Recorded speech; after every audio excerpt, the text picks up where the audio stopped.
Chapter 364. Arriving at Fengkai County did by Bexenville. Xiaomicronim. As soon as Bian Yuanji walked closer, tears streamed down his face. He subconsciously knelt on the ground and sobbed, but he tried his best to suppress his voice. Gu Yundong led Madame Yang to the side, leaving him to talk to Bian Mulan in private. Sister, I'm here to see you. Don't worry, I'm doing very well now. Although Grandpa and Second Uncle don't like me, you're right. We still have First Uncle and Fourth Uncle. I'm going to First Uncle's house now. My cousin said that they're my family. In the future, I won't be alone. To live well. I just miss you. If only Big Sis was here too. As he spoke, he couldn't help but wipe his tears.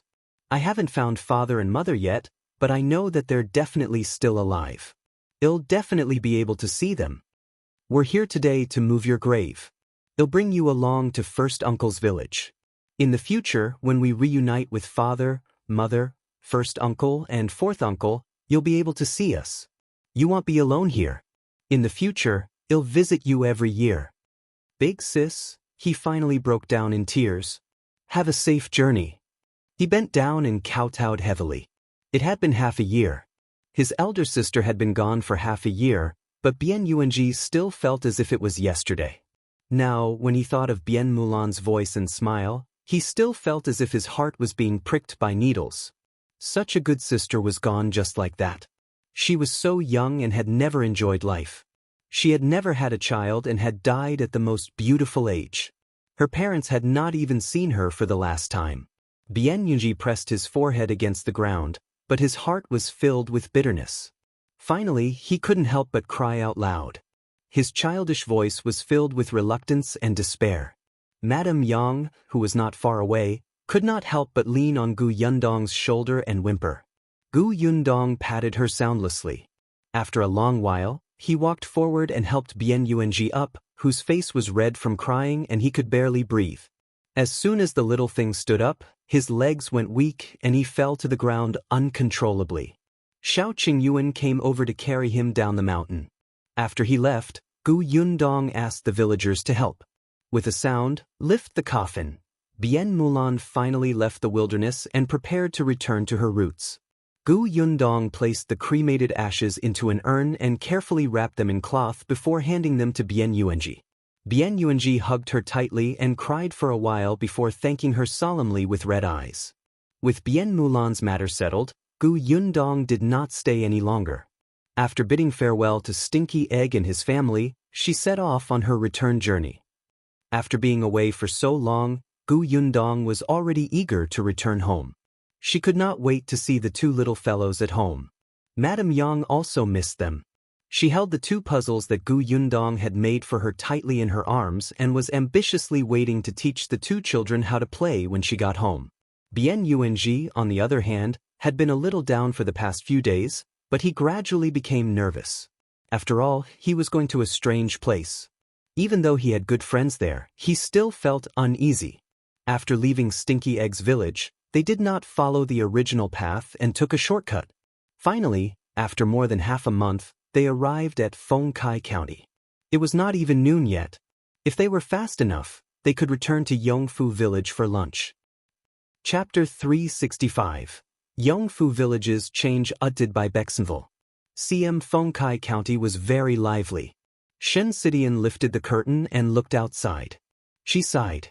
It's much more prosperous than Jiangyu County. Of course. Jiangyu County had just experienced a disaster and was in the midst of reconstruction. How could it compare to Fengkai County?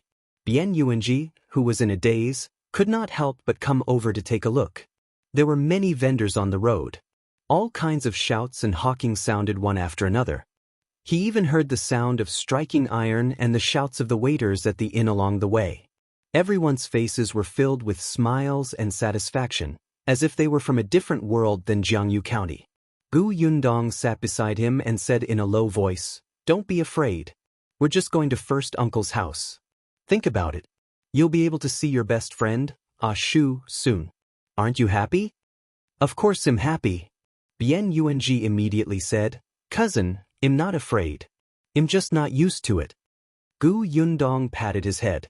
"It's all right. We weren't used to it when we first arrived. You'll get better in time. Hearing her words, Bian Yuanji couldn't help but think of when Ah Shu first came to this county. Was he as lost and helpless as him? Suddenly, Bian Yuanji wasn't so nervous anymore. What's going on over there? It looks so lively. Shen Sidian suddenly pointed at a restaurant beside them and asked. Gu Yundong glanced at it. It was Lu Wei's Jinxia restaurant. It was usually quite lively, but today, Gu Yundong had heard Lu Wei complain that these students were the most annoying. It would be fine if their family was rich and generous, but if their family was poor and liked to pretentiously gather in the best restaurant in the county, it would really be a headache. These people usually stayed for an entire day. They didn't eat much and kept talking, affecting others. If the boss asked them to leave, these people would scold the boss for being unscrupulous and greedy. In Gu Yundong's opinion, they should not be spoiled. It was a restaurant and a business to begin with. If you want to eat, eat. If you don't, scram. Could Ah Shu be inside? You said that Ah Shu is also studying in school now. Will he also come here to discuss knowledge with others? Bian Yuanji looked forward to it. Gu Yundong waved her hand. He's still young and has just entered the school. He won't appear here. He should still be in school. Let's go back to Yongfu village first. When Ah Shu comes back and sees us, he will definitely be very happy. Yeah. The carriage gradually drove away. Not long after they left, a small figure raised his head and puffed out his chest. He walked into Jinxia restaurant in an awe-inspiring manner. Gu Yundong was in a hurry to go home, so she did not check out the shops in the county. She only glanced at them when she passed by and saw that everything was normal. Zhuangzi was welcoming the guests enthusiastically, so she put down the curtain. The carriage soon arrived at Yongfu village. Gu Yundong watched from afar and felt that Yongfu village seemed to have changed a lot in the few months she had been away. However, as soon as they entered the village, they heard the sound of horse hooves behind them. Gu Yundong vaguely heard a familiar voice. Excuse me, please excuse me. Chapter 366:1 was fighting against injustice uttered by Bexenville. Sima Mao, who was driving the carriage, pulled the reins to the side and muttered, "The roads in this village are so narrow. Why are you riding a fast horse? Don't you know that you'll bump into someone?" However, Gu Yundong had already lifted the curtain and looked out. Indeed, she recognized the person riding over from afar. She raised her hand and called out, "Luan." Luan was stunned. When he took a closer look, he was so excited that he almost fell off the horse. He quickly pulled the reins and stopped. Then, he dismounted and ran forward. He said happily, "Lady Gu, you're back? You just came back? That's great." When he saw Shao Qingyuan in the carriage, he became even more excited. "Young Master Shao is back too?" Shao Qingyuan nodded and asked him, "Are you here to look for your young master?" This guy even specially rode a horse over. It seemed like there was something urgent. Shao Qingyuan had called Lu Wei over to help. Since he had gone to the Yongning prefecture to look for Gu Yundong, the matters in the village naturally had to be arranged. After all, Lu Wei was the young master of the Lu family. His family's business was so big. Although he was usually silly and unreliable, he had learned a lot since his childhood. It was naturally not a problem for him to manage a small workshop. Coupled with his identity, the villagers were more or less afraid of this kind of young master from the city. Therefore, even if Gu Yundong and Shao Qingyuan were not in the workshop, no one would dare to cause trouble with Lu Wei around. Lu Wei was overjoyed. Previously, Gu Yundong had not allowed him to be the shopkeeper of the sugar shop. He had been resentful for a long time. This time, Shao Qingyuan had asked him for help and he agreed without hesitation. He did not even ask for a salary. Now that he had been living in Yongfu village for more than half a month, old Master Lu was furious. He didn't want to do his own family's business and didn't want to get involved, and yet he was doing well in other people's workshops. Was this really his son? When Luan heard this, he suddenly reacted and knocked his head. "Look at me, I almost forgot. I did come to look for our young master for something important, but speaking of which, this matter is also related to Miss Gu." Gu Yundong was stunned. What happened?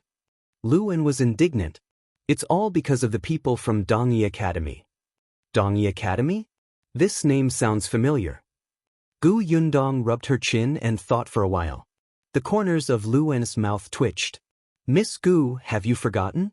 Previously, a teacher brought a few students to Master Qin's school. When Master Qin was not around, they even blocked Mrs. Qin and Miss Qin at the door. In the end, you saw it, Miss Gu. Not only did you scold them badly, but that teacher also fainted from anger. Gu Yundong blinked. Why did Lu Wen's words make her sound so cruel?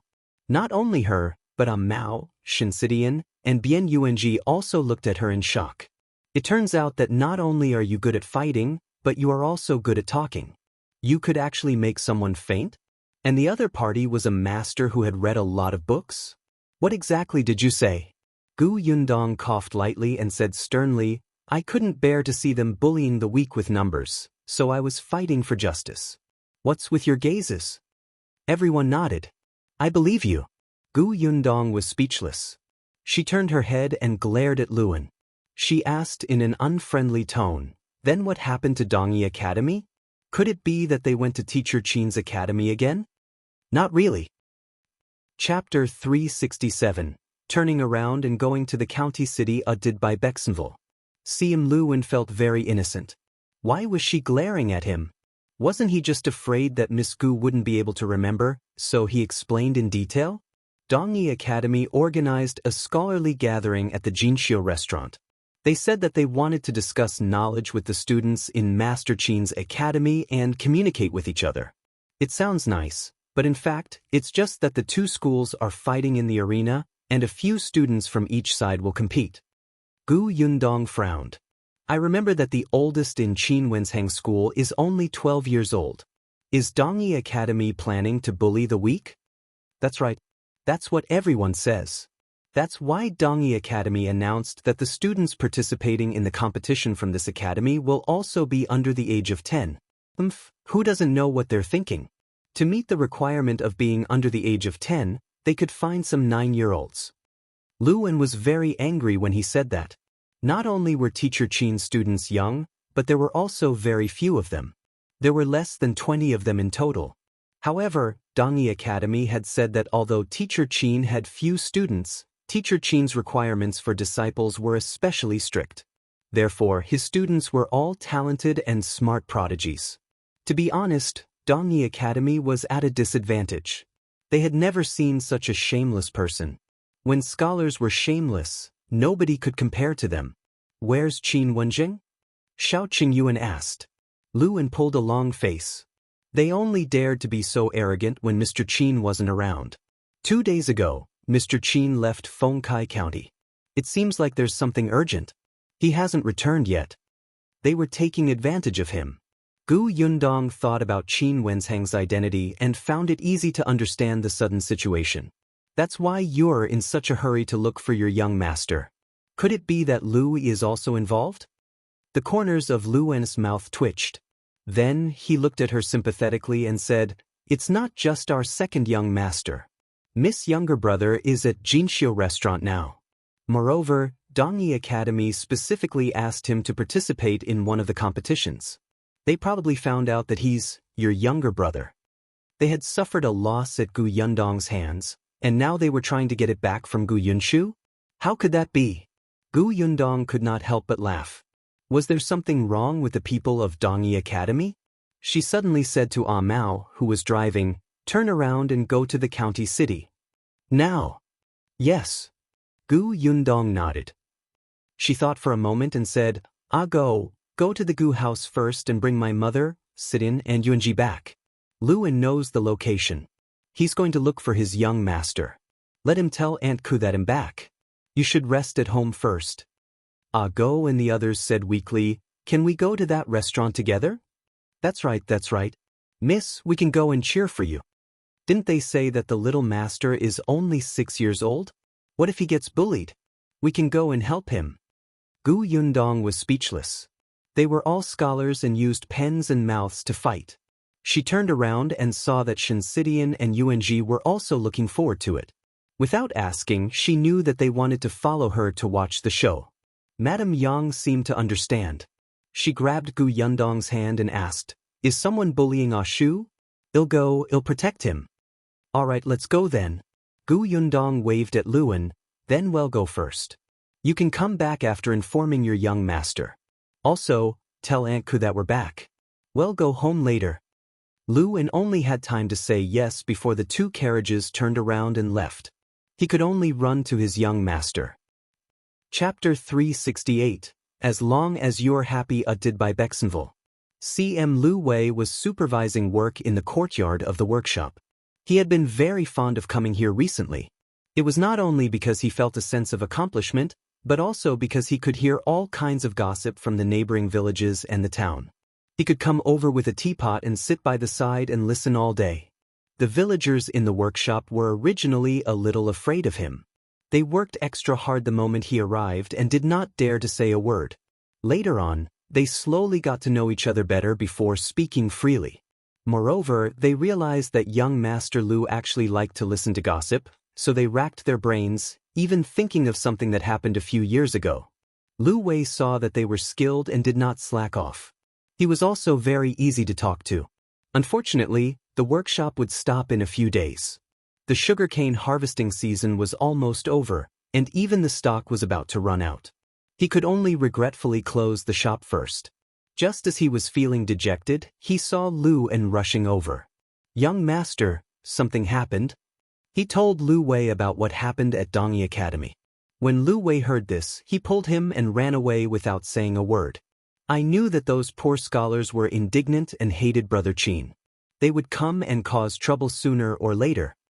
Last time, they blocked Mrs. Qin at the door and almost caused her to be injured. Of course, Qin Wenzheng had to avenge them after that. He went to the Dongyi Academy and scolded them until they couldn't even raise their heads, especially that teacher. He was punished by the acting dean of the academy and didn't earn anything for the month. After holding it in for more than half a year, they finally found an opportunity. Moreover, they even used the name of a scholarly gathering to bully the children. Lu Wei cursed Dongyi Academy in his heart, but he did not stop. Lu En originally wanted to go to the Gu residence to inform Aunt Ku that Miss Gu was back, but Lu Wei did not give him a chance. "What are you waiting for? Go to the Lu residence first and get more people. Otherwise, it'll be at a disadvantage if we quarrel later. I'll go to Jinshu restaurant to take a look first." Lu En was pushed onto the horse and walked far away before finding an opportunity to say, "Young master, I bumped into Miss Gu and young master Shao at the entrance of Yongfu village just now." After hearing about the Dongyi Academy, they left first and have already gone to the restaurant. Lu Wei almost lost his grip on the reins. He suddenly turned around. Those two are back? Then, could he still come over to listen to the gossip that would be gone in a few days? Lu En nodded. Lu Wei felt a little regretful, but he quickly became excited again. "All right, then there's no need to go to the Lu family to call for help. The Gu girl definitely won't let Yunshu suffer." Lu En was speechless. "Young master, you actually placed all your hopes on a woman who has yet to reach adulthood. Don't you feel ashamed?" Lu Wei was not ashamed. "They'd been gone for a few months and finally came back. I don't know if they brought me any gifts. If it's too expensive, do you think I should accept it or not?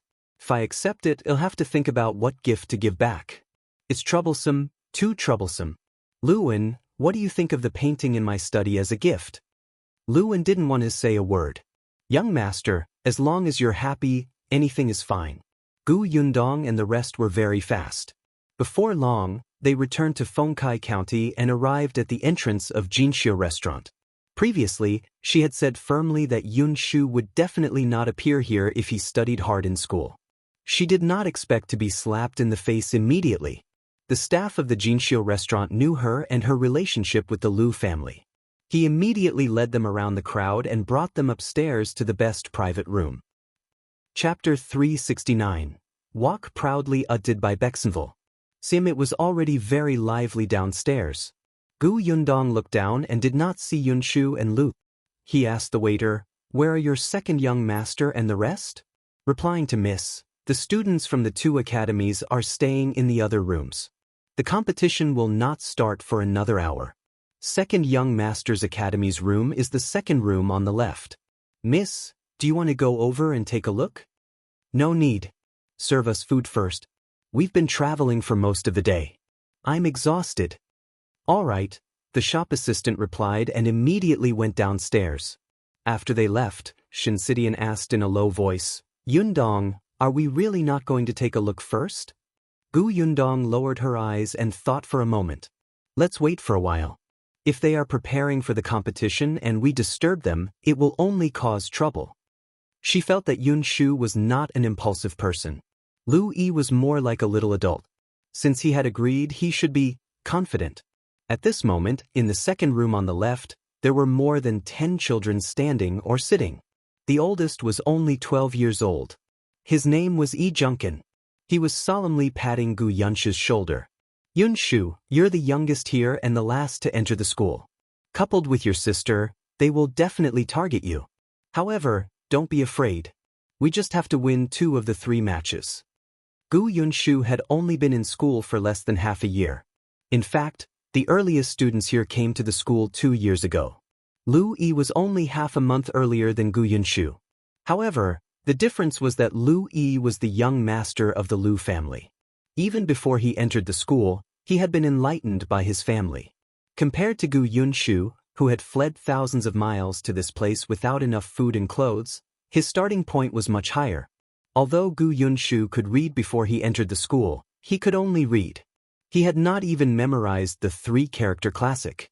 When Yi Junkin thought of this, he could not help but sigh again. Unfortunately, those who can participate in the competition must be under 10 years old. I'm not qualified. Gu Yunshu clenched his small fists and snorted coldly. I'm not afraid. My elder sister said that we have to treat our enemies as cruelly as if hailstones had smashed through their heads. Moreover, we are not allowed to give them a chance to fight back. They can come over and see if I can beat them to death. The children were speechless. Yi Junkin rubbed his forehead. Yunshu, we're fighting in literature, not martial arts. Even if it was martial arts, with this kid's small body, he could not defeat them. Gu Yunshu nodded. Of course I know. I'm not afraid of literary battles. My elder sister can make their teachers faint. As her younger brother, I definitely can't ruin my elder sister's prestige. Even if I can't surpass her, I have to let them know that like sister, like brother. The little children were speechless. It was actually fine for such prestige to break. Don't cry. I'm very confident. My elder sister said that it's very important to compete in aura with others. When we walk out later, we have to at least raise our heads, puff out our chests, and suck in our stomachs. We have to walk like we don't care about our families or anything. The children were speechless. It was better for you not to talk to yourself. If your elder sister knew that you didn't care about your family, she would probably beat you to death. Everyone finally realized that this person was a big fan of his sister. He probably still didn't know what kind of competition he was going to face, right? A sobbing sound suddenly came from the corner. It's all my fault. If it weren't for me, we wouldn't have come here to compete. Chapter 370:1 Am very confident did by Bexenville. The children looked at Xiaoyu, who was squatting on the ground. He was only 7 years old, and his face was filled with self-blame. If it weren't for the fact that I couldn't stand their provocation and agreed to this gathering on impulse, you wouldn't have been implicated by me and gotten involved in this mess. In the end, it might damage the reputation of our academy and made Sir suffer humiliation. How can you be blamed for this? Yi Junkin was the oldest person here after all, and he acted like a big brother. You fell into a trap to protect our little junior sister. We can only blame Dongyi Academy for being too despicable. Dongyi Academy was deliberately trying to tarnish Qin Anning's reputation in front of the impulsive Xiaoyu. Qin Anning had a volatile personality and would rush out in less than 15 minutes of silence to play until she was drenched in sweat. Her personality was more like a boy's. They said that she was a country bumpkin and did not have the temperament of a lady from a wealthy family. At the same time, they questioned that if Master Qin could not even teach his daughter well, how could he bring up a knowledgeable and qualified student? When Xiaoyu heard them continuously insult his junior sister and teacher, how could he endure it? In the end, there was this scholarly exchange gathering, but it was actually just a competition between students under the age of 10 from the 2 schools.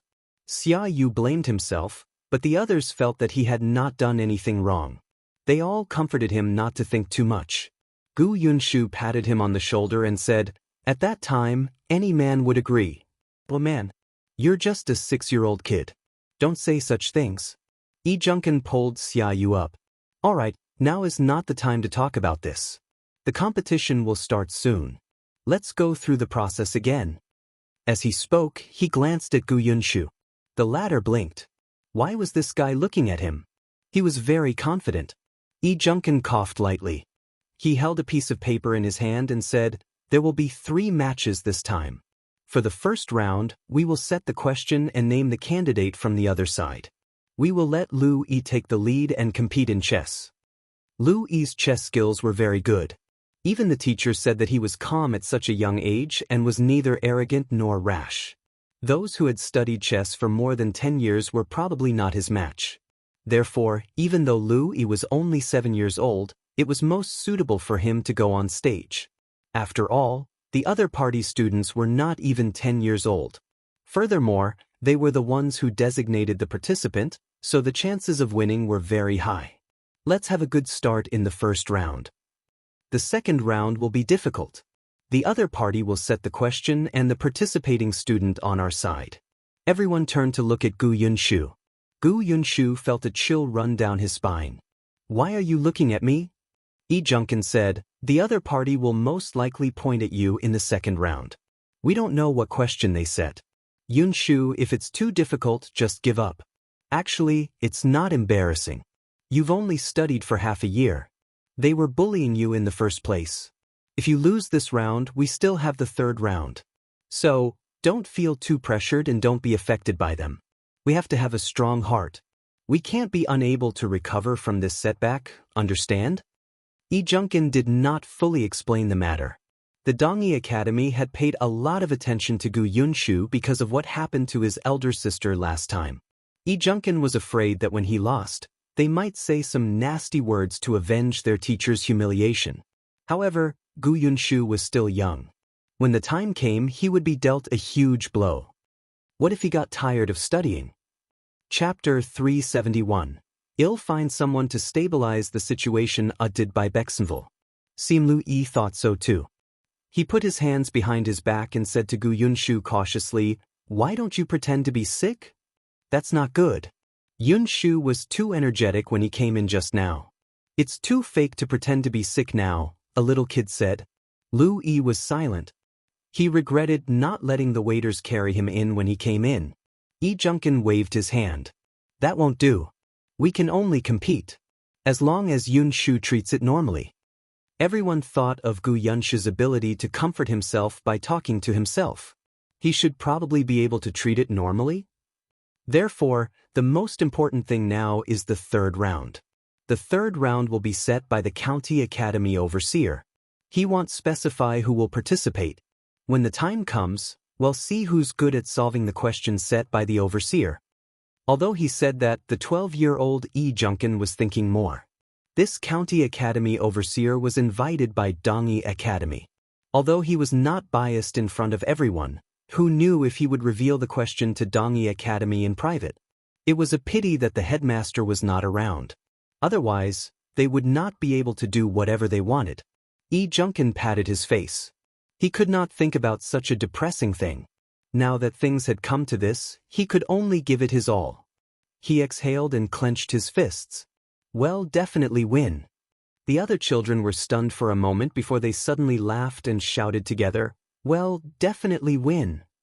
A childish voice suddenly sounded, causing the outside to fall silent for a moment. Even Gu Yundong could vaguely hear it.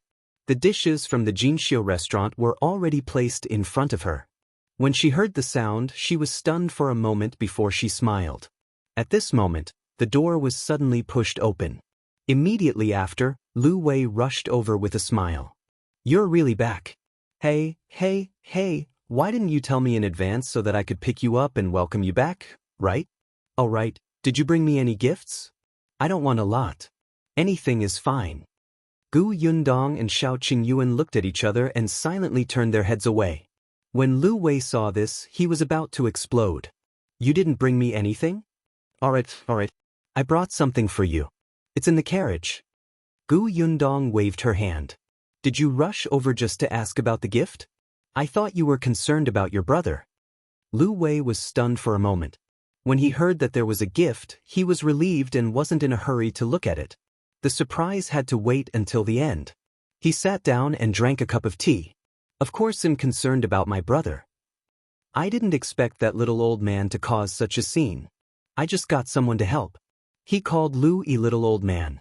After Lu Wei heard the rules of the competition from Luan, he also had the idea that the county academy overseer might be bribed.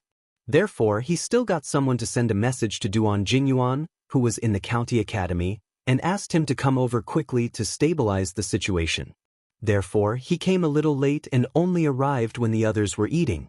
The competition hasn't started yet. Have you seen your Yunshu? Let's go and take a look together. It'll give our little old man some confidence so that he won't tremble in fear. If he loses the competition later, he'll have to cry under my blanket. Lu Wei couldn't be bothered to eat. He stood up and was about to leave. Unexpectedly, Shao Qingyuan pulled him back. Just as he was about to ask, he saw Yundong nod her chin and point at a corner below. Look there. Looks like we don't have to worry. Huh. Lu Wei replied and quickly looked over. Chapter 372. Yunshu was squeezed out by Bexenville. There were people coming and going downstairs, but there were two people sitting in an inconspicuous corner. One of them lowered his head and covered half of his face with a fan. Lu Wei didn't recognize him. However, he knew who the person sitting next to him was. Even though this person had her head slightly lowered, Lu Wei could still tell that this was Madame Gu. Then, the person sitting next to her was, "Hey, Brother Chen, so he's here too." This gathering was decided at the last minute yesterday afternoon. Madame Gu knew the ins and outs of the matter and also knew that those people actually made use of her daughter. She was furious. At that time, she packed up and went to the prefectural city to look for Qin Wenzheng. Others might not know what Qin Wenzheng had been busy with for the past 2 days, but as the person beside him, Madame Gu knew. At this moment, the couple had just entered and only had time to take a sip of tea to moisten their throats. Madame Gu asked a waiter and knew that the students were still in the private room on the 2nd floor. When she saw her husband sitting there, she could not help but ask, "Don't you have to go up?" Qin Wenzheng said, "No need. Let's take a look first. I also want to know how these children are doing. Even if Dongyi Academy doesn't cause trouble this time, I want to find an opportunity to do so. After all, they've been studying in my own school. They don't know how vast the sky is outside. This is a good training for them." Madame Gu was speechless. To think that she had rushed over in such a hurry to find him. Just as he finished speaking, there was suddenly a commotion on the other side. Someone said loudly, "The master of Dongyi Academy is out." Everyone turned to look at the person who came out. Gu Yundong was also looking downstairs. When she saw that the person who came out with a smile was actually Master Wei, who had pretended to faint after being scolded by her, she immediately smiled. This was a cockroach that could not be killed. Master Wei stood on a specially renovated stage in the restaurant and looked at the guests present. In the middle, there were onlookers who were watching the show. Of course, most of them were scholars. There were also people from the Dongyi Academy. They were all called over by him. However, there were not many of them. Others probably did not think much of this competition between students below the age of 10. However, he had no choice. The oldest in Qin Wenzheng school was only 12 years old. It would be embarrassing for him to send a preparation scholar in their 20s to compete with the kids. Of course, there were also students from other academies and even schools in other towns. Teacher Wei coughed lightly. Although today's gathering is a competition, it's more of a sparring session. It doesn't matter which side loses. What's important is what you may learn. Most of them didn't think much of it. Lu Wei, who was upstairs, snorted coldly as he munched on a chicken drumstick. So what if you're bullying them? You even have to find a dignified excuse. How embarrassing. They're out. They're out. Isn't that Yunshu? Bian Yuanji suddenly pointed downstairs and shouted. Lu Wei blinked. When did a child appear in the private room? Whoa, so many people?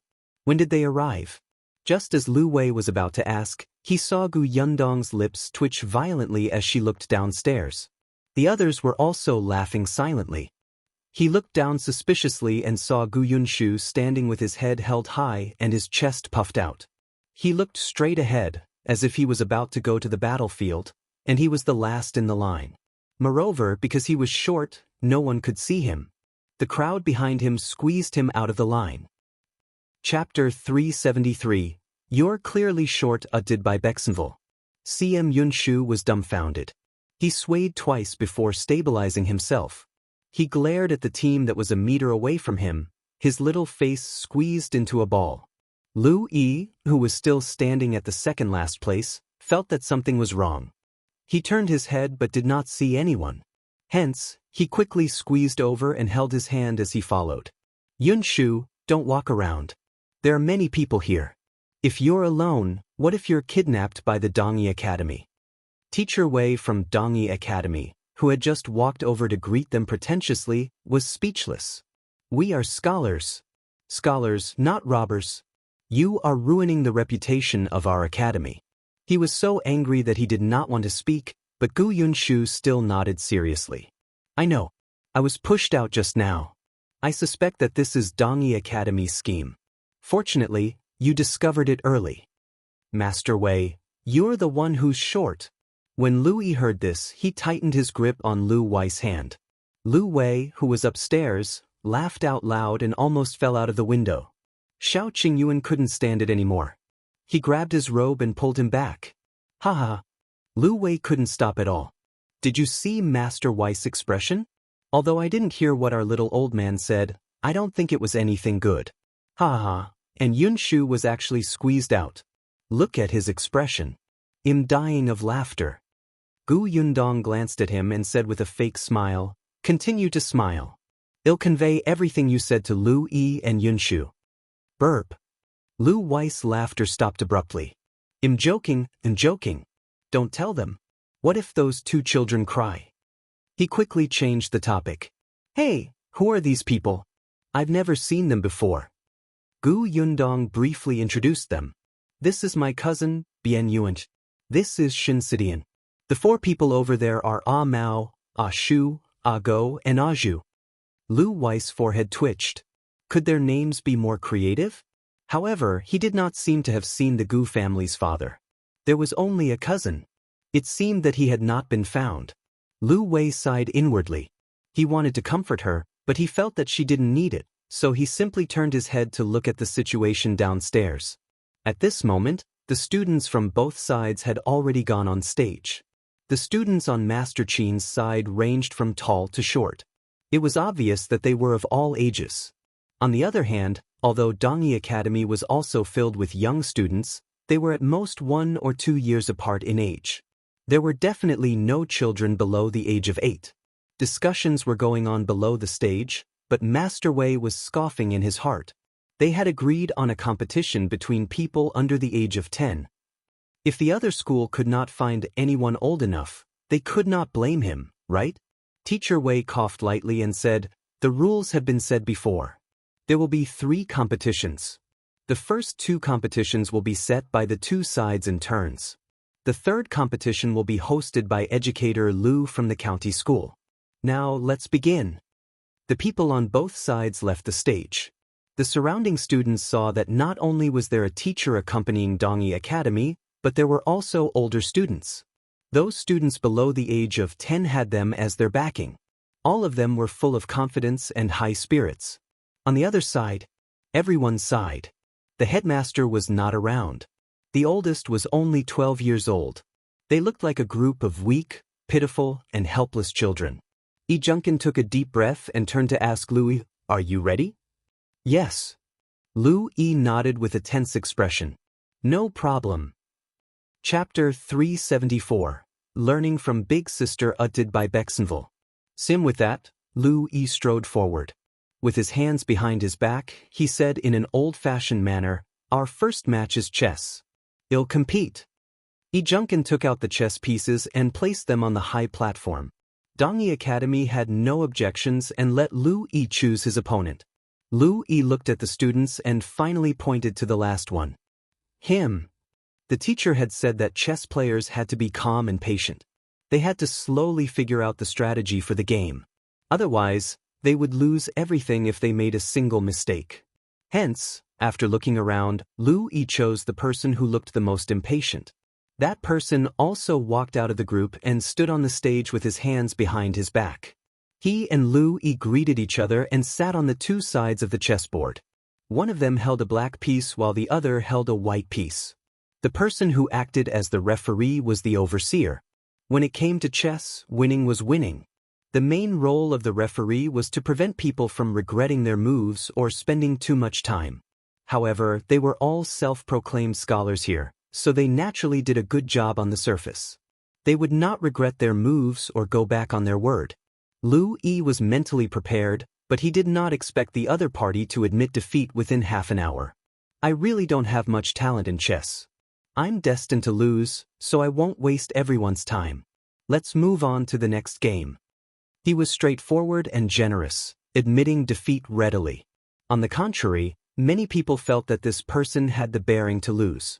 Lu Yi looked at the chessboard and felt like he was holding back his anger. He couldn't even spit it out.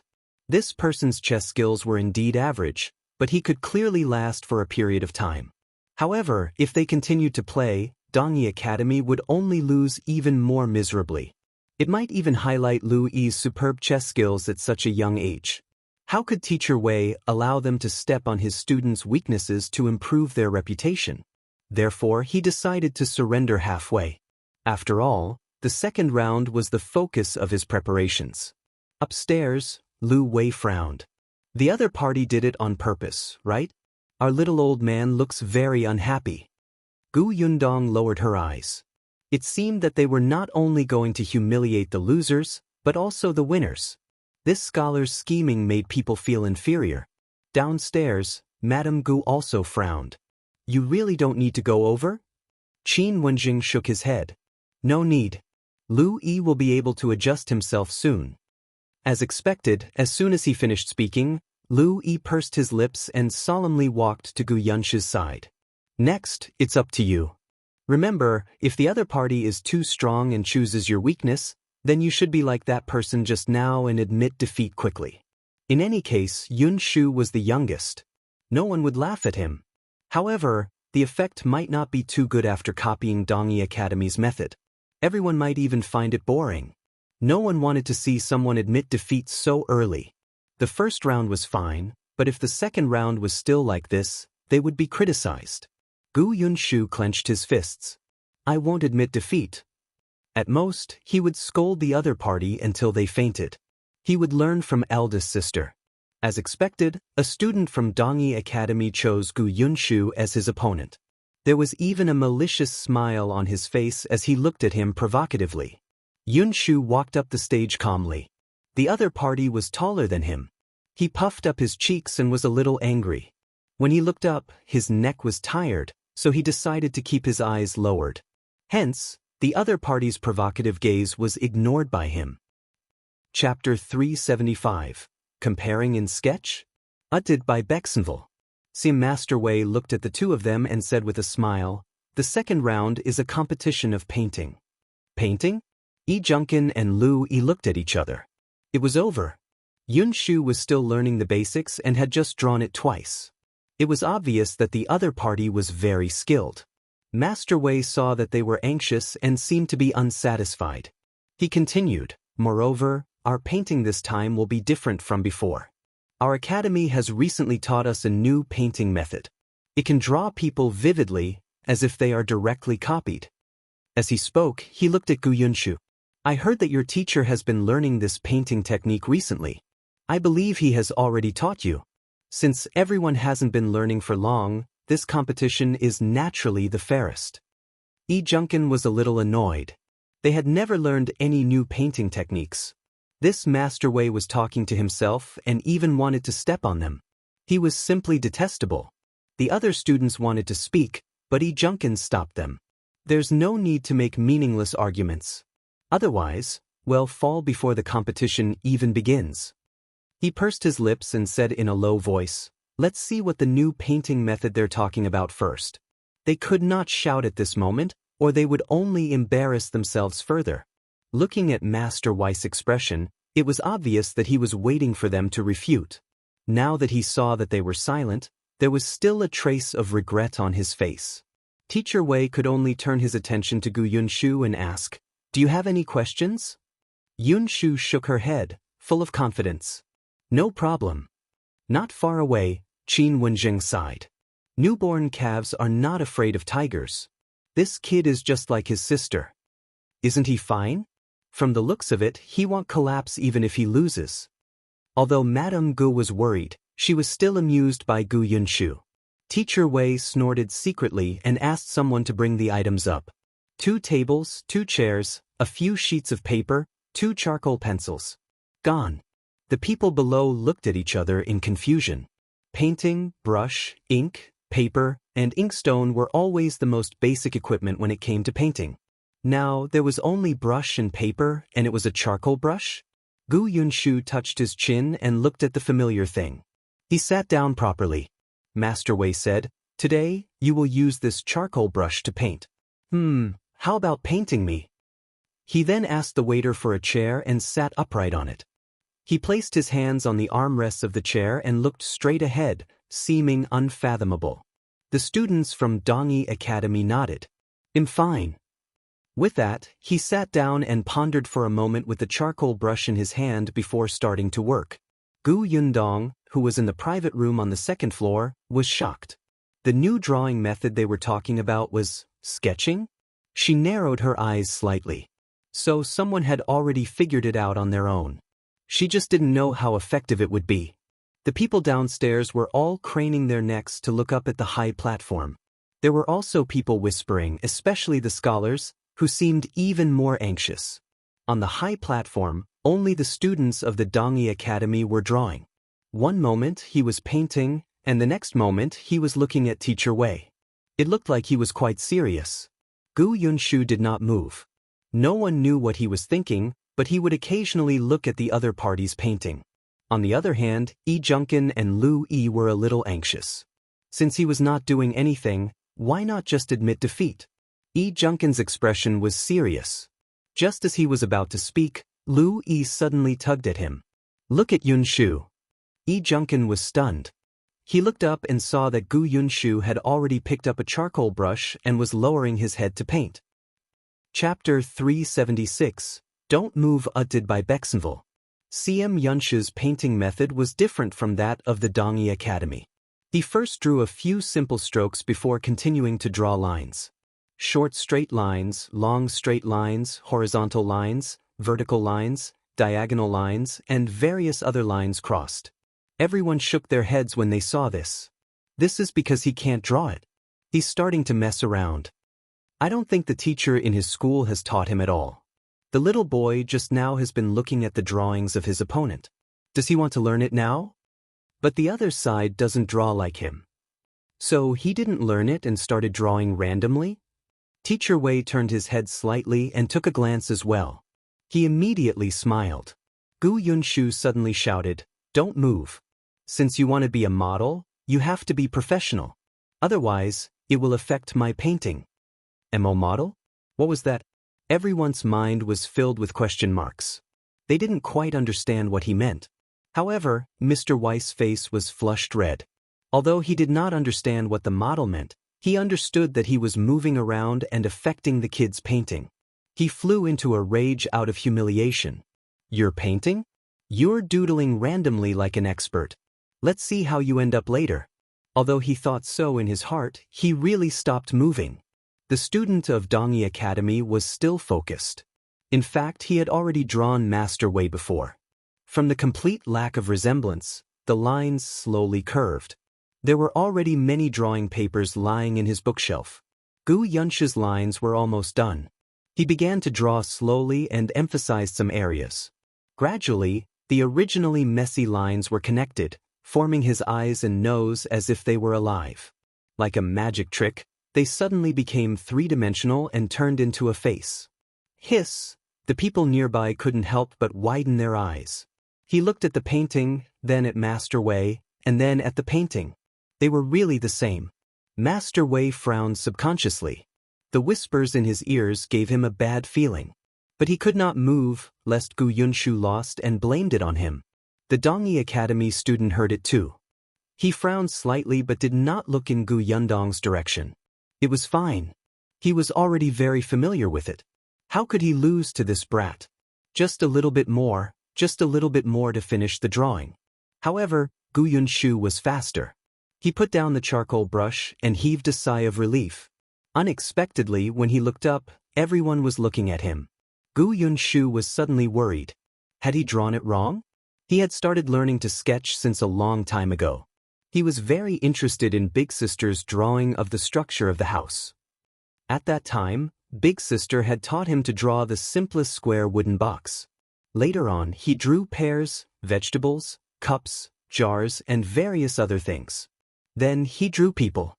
However, eldest sister said that this painting could not be spread out and that no one could know that she had taught him. Unless one day, there was someone outside who knew how to draw like this. Today, when he saw the charcoal brush taken out by Dongyi Academy, he had been guessing. Then, when the other party drew the outline, he realized that he could draw outside. Although the order of painting was different and he started from the lines, it didn't matter as long as he drew well. But why was everyone looking at him with burning eyes? Could it be that he had done something wrong? He was a little flustered. What should he do? Finally, Dongyi Academy finished drawing. The other party put down his brush. As the model, Mr. Wei secretly heaved a sigh of relief. He wanted to rush up and take a look, but he had been sitting for too long. His old bones were too stiff to move. Chapter 377. Qin Wenzheng is here edited by Bexenville. It was County Academy overseer who picked up the two paintings and looked at Master Wei with a complicated gaze. He said, "It seems that I don't have to judge. Everyone knows whose painting skills are better." Teacher Wei stood up slowly and raised his chin confidently. However, in the next moment, the overseer's words struck him like a bolt of lightning, almost breaking his bones. "I now announce that the winner is Yunshu." Impossible! Teacher Wei suddenly regained his strength. He strode forward with his stiff legs and walked in front of the County Academy teacher. He snatched the paintings. When he saw Yunshu's painting, his eyes widened in disbelief. How was this possible? Impossible. He had secretly gotten someone to get information from these students. Qin Wenzheng had never taught these people this painting method. He heard that Qin Wenzheng was still thinking about how to do it. Qin Wenzheng would not rashly teach his students things that he had yet to understand. However, looking at Yun's painting, it was obvious that he was very familiar with it. It was impossible for him to draw it so realistically without more than half a year of practice. Educator Lu secretly sighed and took back the two paintings. Today's competition was originally best of 3. Now that Teacher Qin's students have already won 2 consecutive rounds, there's no need to start the 3rd round. As he spoke, he cared about Dongyi Academy's reputation and added, "However, we agreed that this is just a sparring. Winning or losing doesn't matter. At least everyone present today has seen this very special new painting method. Even I've broadened my horizons and benefited greatly." He laughed as he spoke, but Teacher Wei did not seem to appreciate it. He still could not accept the fact that he had lost 2 rounds in a row. That's impossible. He definitely didn't draw this. He must have. Before he could finish speaking, he was interrupted by a mocking voice from behind. "How is it impossible? Under everyone's eyes, could it be that my student cheated?" Everyone looked back and saw Qin Wenzheng walking over with a dark expression. Although he looked calm, he was screaming in his heart. Especially when he saw Yunshu's painting, he almost could not stop himself from taking it over for a good look. Junkin and the others surrounded him happily. Master, you are back?" "Teacher, we won." Qin Wenzheng nodded slightly. "Yes, you guys did well." The little kids, who were praised, were so happy that their faces turned red. One had to know that the teacher was usually very serious. It was too difficult to hear praise from him. Qin Wenzheng looked at Teacher Wei again and sneered. "Dongyi Academy is indeed dignified. You bullied a group of children when I wasn't in school. In the end, you lost twice to our school. Now, you're starting to go back on your word? I want to ask your dean, Are the teachers of Dongyi Academy all people who take advantage of others and bully them without any self-restraint or dignity? You, Teacher Weiss' face turned green and white, but he could not refute. On the other hand, a group of people quickly walked over from outside the Jinxiu restaurant. The leader was the acting dean of Dongyi Academy. Since Dongyi Academy has lost, we naturally won't go back on our word. He walked in front of Qin Wenzheng and bowed deeply. He said apologetically, "This matter is my Dongyi Academy's fault." Master Wei made his own decision and urged the students to compete with the other academies in private. He violated the big taboo of our Dongyi Academy. Master Qin, don't worry. Dongyi Academy will definitely give you an explanation. Chapter 378:1 Have to ask my big sister did by Bexenville.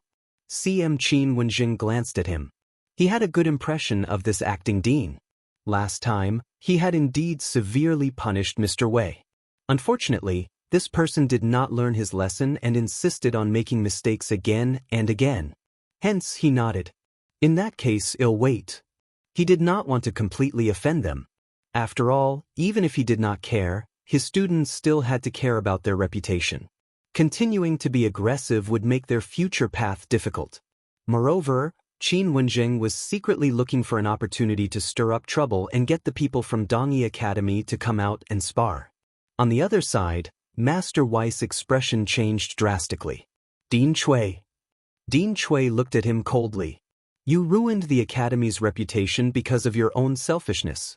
I will write a letter to Dean Jiang when I get back. During this period of time, you should reflect on your mistakes at home. Teacher Wei was recruited by Dean Jiang. Whether he could continue to stay in the academy still depended on Dean Jiang. After saying that, he looked at the other students who had come with Master Wei. You will be punished when you return to the academy.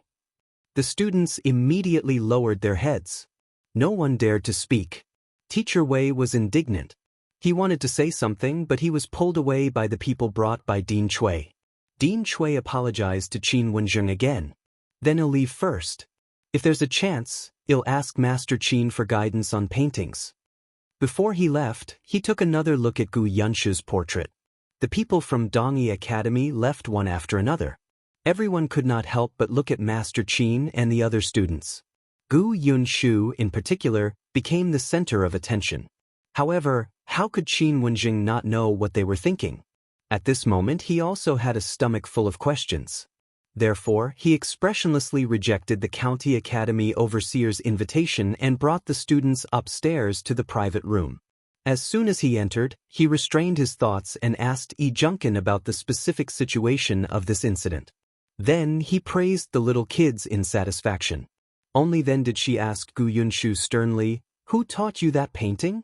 Before Gu Yunshu could answer, the others were stunned. Yi Junkin asked in surprise, "Master, didn't you teach him?" Qin Wenjing almost hit him. "If I taught him, would I only teach him?" Everyone shrunk their necks. They only thought that perhaps Gu Yunshu was talented, so it was not impossible for the teacher to give him special treatment. After all, they had something they were good at. Sometimes, the teacher would give them pointers alone. For example, Lu Yi's chess skills were good. Qin Wenjing would play a few rounds with him after class and point out things to pay attention to. Therefore, they did not find it strange that Gu Yunshu could draw in a way that they did not know. Qin Wenjing glanced at them angrily and continued to ask Gu Yunshu, "When did you learn it?" Gu Yunshu thought for a moment. "I have to ask my elder sister if I can tell you." Qin Wenjing was speechless. "I'm your teacher, and you're still keeping it a secret from me?" But on second thought, he had first seen this kind of painting on the wanted poster. Even the prefecture magistrate had kept it a secret for the artist, so it was understandable that Gu Yunshu did not say anything. Unfortunately, Gu Yundong was not back yet.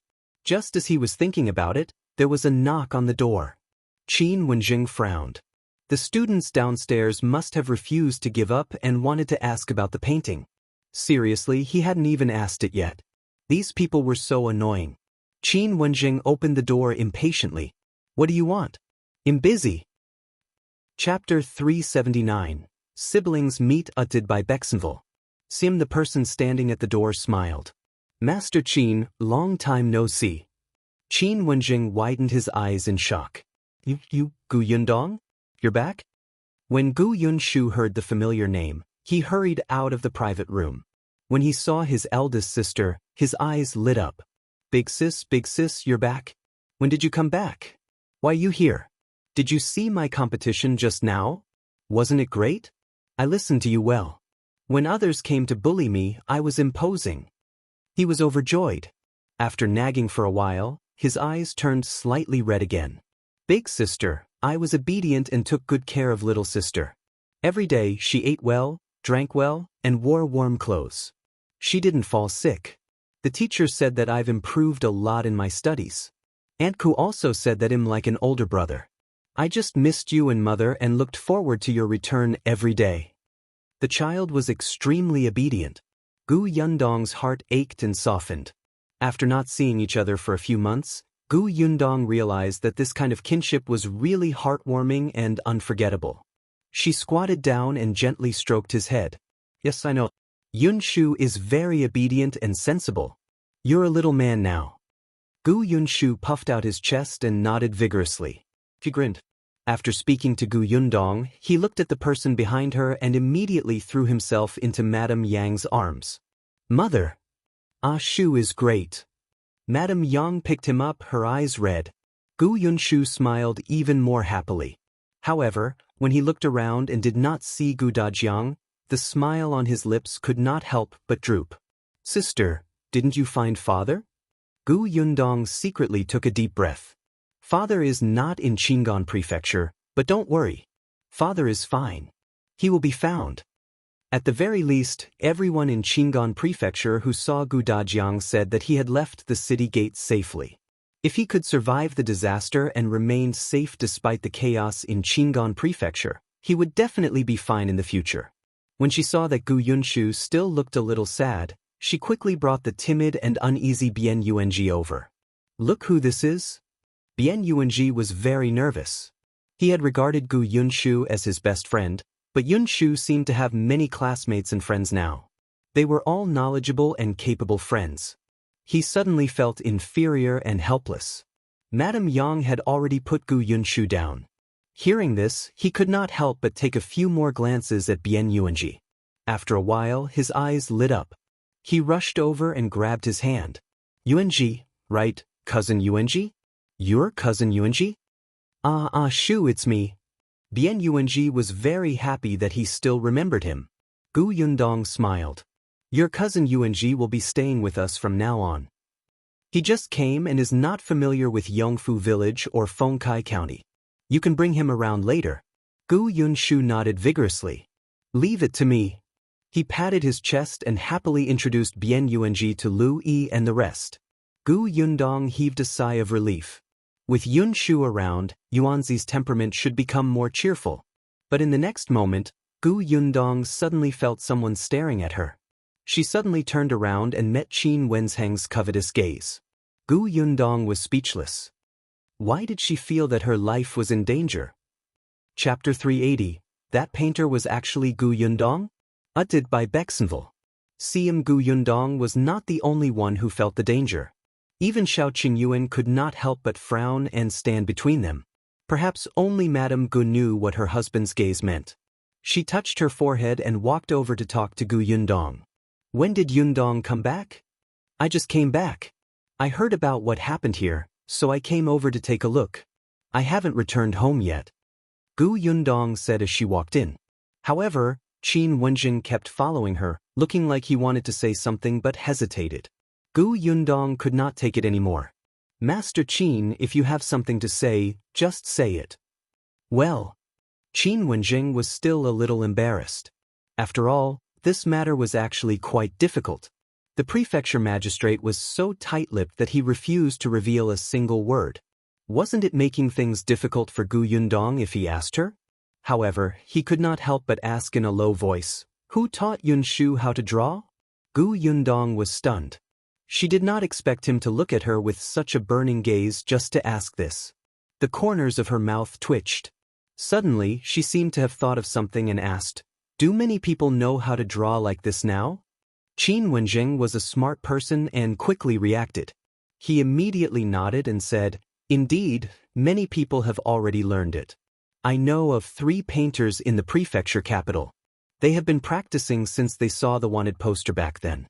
Therefore, you don't have to worry about exposing that painter and bringing him danger."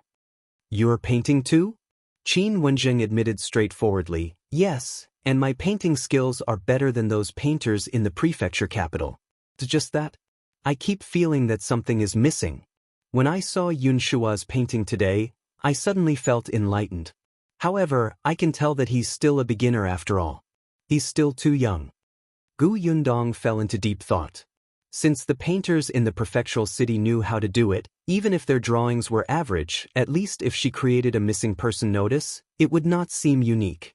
This time, she wouldn't have to specially draw other missing persons to hide her identity like she did in Qingyuan Prefecture. Later, she would draw portraits of eldest aunt and the others and paste them. The chances of finding them would more or less increase. Yundong. Qin Wenzheng's angry voice suddenly sounded in her ears. She quickly turned her head and saw that his expression was dark and ugly. Yundong blinked and asked softly, "Did you say anything just now?" Qin Wenzheng sneered. Her brother was still a student under him. As a family member, she actually did not have any reverence for him. It was simply outrageous.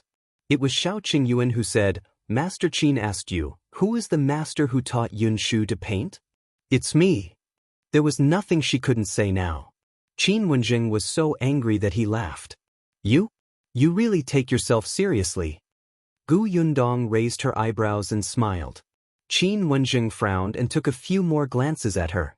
Thinking of Yunshu's technique, he hesitated for a long time before asking uncertainly, "Was it really you?"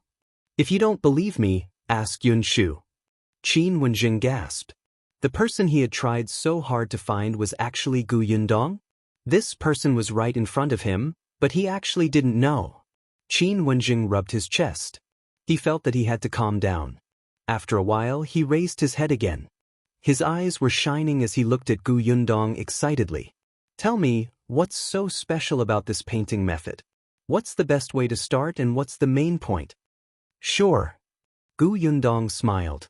"But if you want me to teach you, there will be conditions." Chapter 381. Opening Gifts. Qin Wenzheng was speechless. He knew this girl had never known what it meant to be at a disadvantage. He was annoyed. "I'm your brother's teacher." Those are 2 different things. When you took Yunshu in as a student, didn't you take a fancy to his learning talent? Yundong said. "Friendship is friendship, and business is business." The corners of Qin Wenzheng's mouth twitched. He rubbed his temples and scolded Yundong in his heart. However, he slowly calmed down. "All right, tell me." Yundong was satisfied. She pointed at Yunshu, who was holding Yunshu's hand and chatting with others. "Take in my cousin too." Qin Wenzheng frowned and turned to look at the timid and inferior child. He thought for a moment and said, "It's not impossible, but if he's stupid and can't keep up with his studies, then you can't blame me. He cannot read like Yunshu, right?" That was true.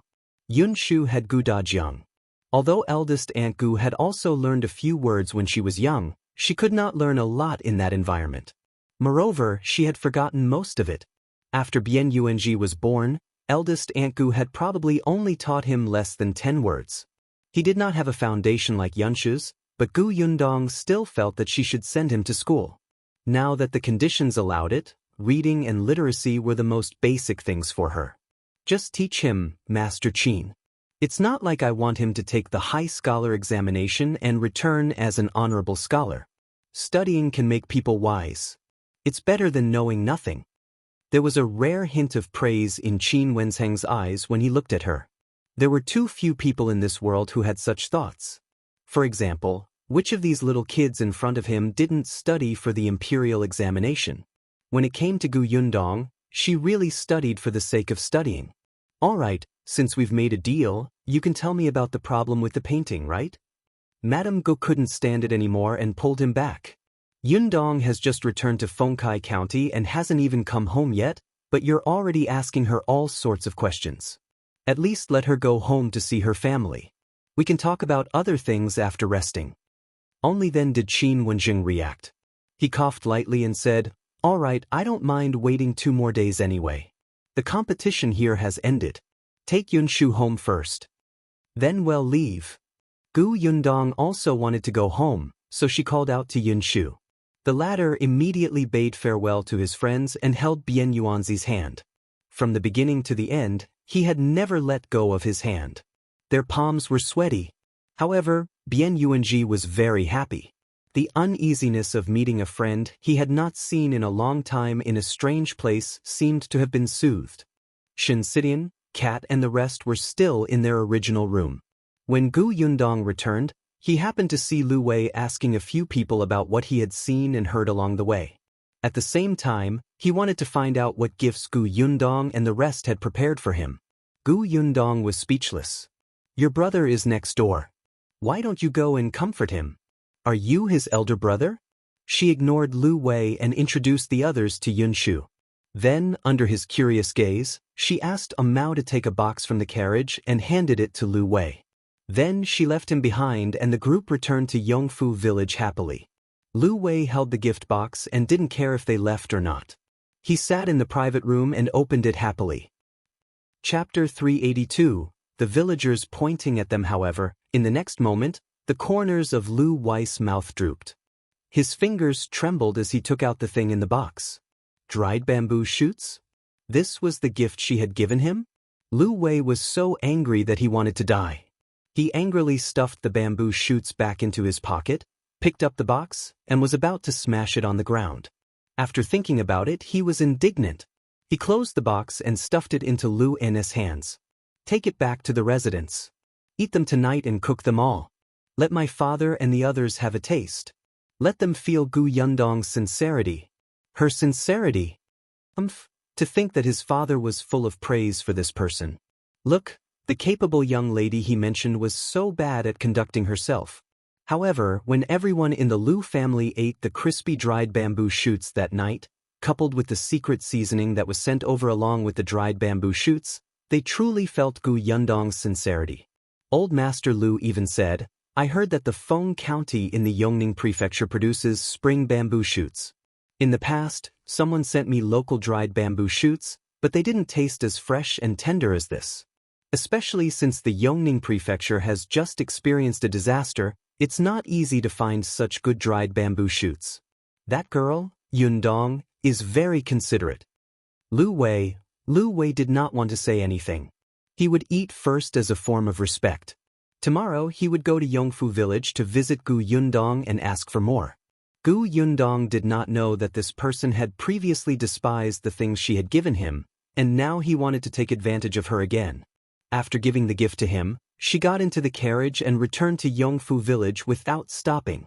Unexpectedly, just as they arrived at the village entrance, they saw a few familiar figures standing there, shaking their heads in anticipation. The carriage stopped and she quickly got out. She immediately saw a figure running over happily and hugging her thigh. Big sister, you're back." Gu Yundong picked the little girl up. "Why are you standing here?" The little girl rubbed her head against Gu Yundong's neck. Gu Yundong's heart softened when he saw how cute she was. Kiki missed eldest sister and mother. Even the food didn't taste good. Gu Yundong could not help but laugh. If it could make a foodie girl feel that eating was not good, then this lovesickness was quite serious. Now that we're back, Kiki has to eat more. Yes, he'll have 2 big bowls tonight. She was excited and gestured with her hands to show how big the 2 big bowls would be. Aunt Ku also walked forward and sized Gu Yundong up. She actually felt that Gu Yundong had grown taller. She explained, "Someone said that he saw you guys coming back, but you turned around and left as soon as you entered the village. Later on, Lu En called young Master Lu away. I thought that something might have delayed you in the county city and you would come back later." When Gu Yundong heard this, she understood that Lu En did not report to the Gu family. She was so angry that she gritted her teeth, but she smiled and explained. Madame Yang also came forward and happily carried Gu Yunka over. The young lady was even happier. She stayed in Madame Yang's arms and spoke to Gu Yundong. "Eldest sister, I just waited for a while." "That's true. She even prepared something for you to welcome you home," Aunt Ku added. The little girl immediately became shy and buried her head in Madame Yang's arms like a little quail. Gu Yundong could not help but laugh. She did not get into the carriage and simply walked as she spoke. Along the way, she bumped into the villagers of Yongfu village. Some of them greeted her warmly, but there were also some who pointed at her, as if they did not want to get involved with her. Chapter 383. You eloped. Gu Yundong raised her eyebrows. After experiencing such treatment for the third time, she could not help but look at Aunt Ku. Aunt Ku snorted. Ignore them. They're just a bunch of gossipy old women who have nothing better to do. Gu Yundong found it funny. She was already gone. How could there still be her gossips in this village? What's going on? Aunt Ku originally wanted to tell her when they got home. But since she had asked, she did not hide it from her. I wonder who spread the news that you eloped with Shao Qingyuan. Elope? Gu Yundong's mind was filled with question marks. She could not help but turn to look at Shao Qingyuan. Then, she remembered that Shao Qingyuan had been pulled away by Qin Wenzheng before leaving the restaurant. He said that he had something to tell him. She didn't know what Qin Wenzheng was up to, and why he was being so mysterious. Aunt Ku sneered. You had already been away from the village for 2 months before Shao Qingyuan left. How can he get involved with you? Besides, why do the two of you have to elope? You have a house, land, and family here. If you want to be together, you can find someone to propose marriage and no one will object. Is there a need to elope? Gu Yundong felt that what Aunt Ku said made sense. Perfect. I reckon he'll come to the house to propose a marriage in a few days after he goes back. Aunt Ku suddenly paused and looked at her in disbelief. Are you serious? He convinced you just like that? You agreed. You're too unreserved. I've been reserved. It was 15 minutes. Aunt Ku faked a smile and looked at her as if she expected better from her. Although she knew that with Shao Qingyuan's attitude, Gu Yundong would definitely not be able to escape from him, but she should at least struggle for a year or two. She had really overestimated her. She had given herself away after going out for a while. Aunt Ku was a little heartbroken, but when it came to serious matters, she still frowned. Marriage proposal at this time? I'm afraid the rumors will become more and more intense. Let them say what they want. Anyway, my workshop is going to recruit people again. Whoever talks behind our backs can forget about coming in. I want to indulge them. Most people in Yongfu village were still friendly, but no matter where, there would always be some idle and talkative people who insisted on coming out to make their presence known. Anka smiled. That's true. Don't worry, I've already memorized all the people who badmouth you. I'll tell you later. Gu Yundong looked at her and smiled. There was no need to say anything. Tong Shui Tao, who had heard everything from the beginning to the end, could not help but feel a little excited. Miss was indeed that Mississippi. She bore grudges. Now that she knew the reason, Gu Yundong no longer paid attention to those strange gazes. The group of people walked majestically towards the foot of the mountain. Gu Yundong realized that there had been a lot of changes along the way. At the very least, some of the villagers' appearances were very different. There were also a few families whose houses had been renovated or rebuilt. It gave her a momentary illusion that she had not been back for a long time. Aunt Ku explained, the conditions of the few families that work in your workshop have improved. At the very least, they can eat well and dress well when they take back the salary for the past few months. There are also those who work for Feng Danning. Because of your house as a signboard, they have been working non-stop for the past few months. Many people have been looking for them. Look, Feng Danning's family has already built a few more rooms. There are also some small workers under him who have also repaired the house. What Aunt Ku did not say was that when village chief Chen Liang saw that the villagers' lives had improved so much, he was really grateful to Gu Yundong. He smiled every day. Gu Yundong had a smile on her face, and she was also very happy. As they spoke, they arrived at the entrance of the house. However, Gu Yundong suddenly stopped in her tracks and looked at the house in front of her in a daze. Chapter 384. Shao Qingyuan's thoughts. Gu Yundong looked to the left and then to the right. Her mouth was slightly agape and she did not know where to go. Aunt Ku lowered her head and smiled. She had deliberately not said anything just now. Gu Yundong asked, what happened? Why were there two identical houses? Brother Xiao's house. Gu Yunke pointed to the house on the right and happily explained to Gu Yundong. Shao Qingyuan's house? Aunt Ke finally had enough of laughing. She said softly, after you left, Shao Qingyuan bought the land behind his house. Then he asked Feng Danning to build a green brick-tiled house. It's no different from your house. Gu Yundong was speechless. Shao Qingyuan was really making a big deal in silence. The two of them had been together for so long along the way, but he actually held back and did not mention it. Aunt Ke finally understood Shao Qingyuan's thoughts. Anyway, this house was designed by Gu Yundong, so she definitely liked it. He could just build the same one so that she wouldn't dislike it. However, his house was indeed eye-catching. The Li family had come to the vicinity more than once. This family was really interesting. When Shao Qingyuan was around, they didn't even dare to approach it. After he left, they looked envious and wanted to move in.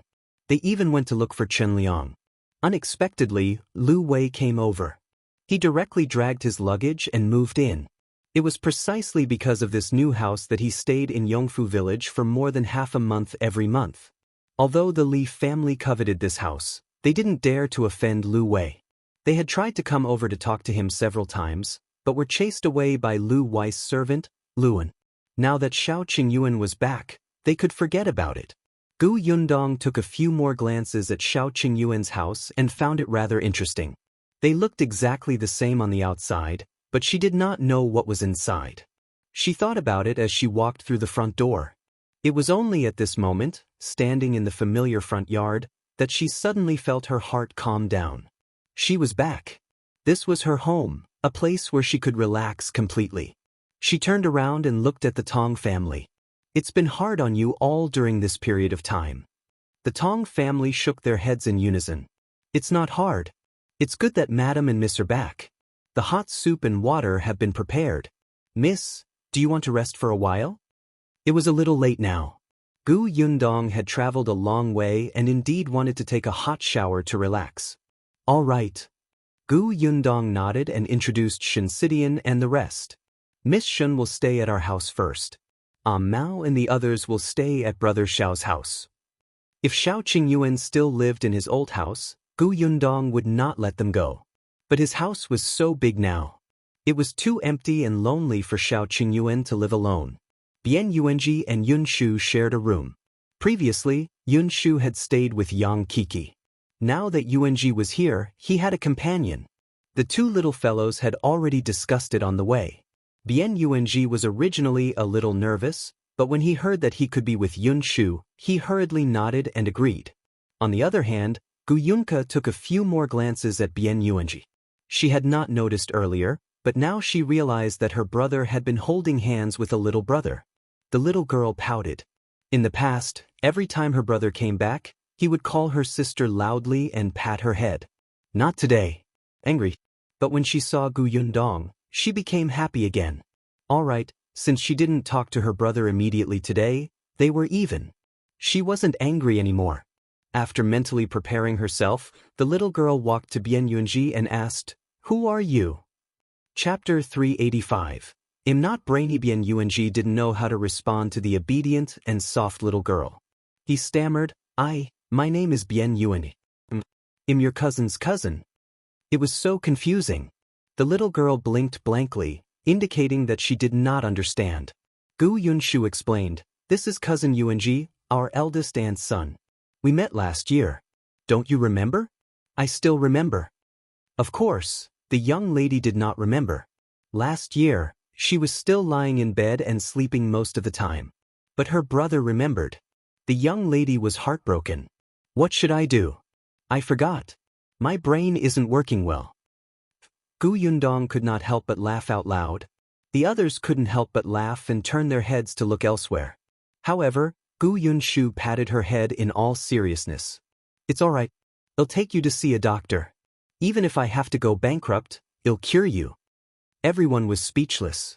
Aunt Ko could not stand it anymore and chased Gu Yunshu away. "Go, go, go. Don't lead your younger sister astray. Kiki is a child. It's normal for her to be unable to recognize someone after not seeing them for a year." "Is that so?" Gu Yunshu turned to look at eldest sister. Gu Yundong nodded and said to the young lady, "Then can you get to know your cousin Yuanji again now?" "Okay." Gu Yunka nodded obediently and walked to Bian Yuanji again. She widened her eyes and looked at him carefully, as if she would only stop if she remembered him. Gu Yundong did not care and let the three children play.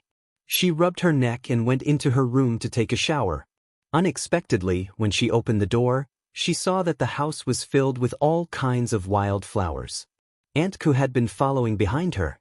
She leaned against the door frame and said leisurely, "Kiki picked these. She talks about you every day. After spring, there are flowers at the foot of the mountain behind. She got Zheng Yu to lead her to pick them. When Zheng Yu is not free, she will look for Luan. After she picks them, she will put some in her room and some in your room too. She wouldn't throw them away even when the flowers have withered. She'd take them to the backyard and bury them obediently in the soil." Gu Yundong's heart softened when she saw the room filled with all kinds of colors. Except, this attracts bugs, right? Aunt Ku really did not want to talk to her. She turned around and left. Gu Yundong, on the other hand, entered the room with a smile. She took out the things that had been stuck to the door frame, the vases, the cups, the cabinets, the pillars, and the curtains and placed them all on the table.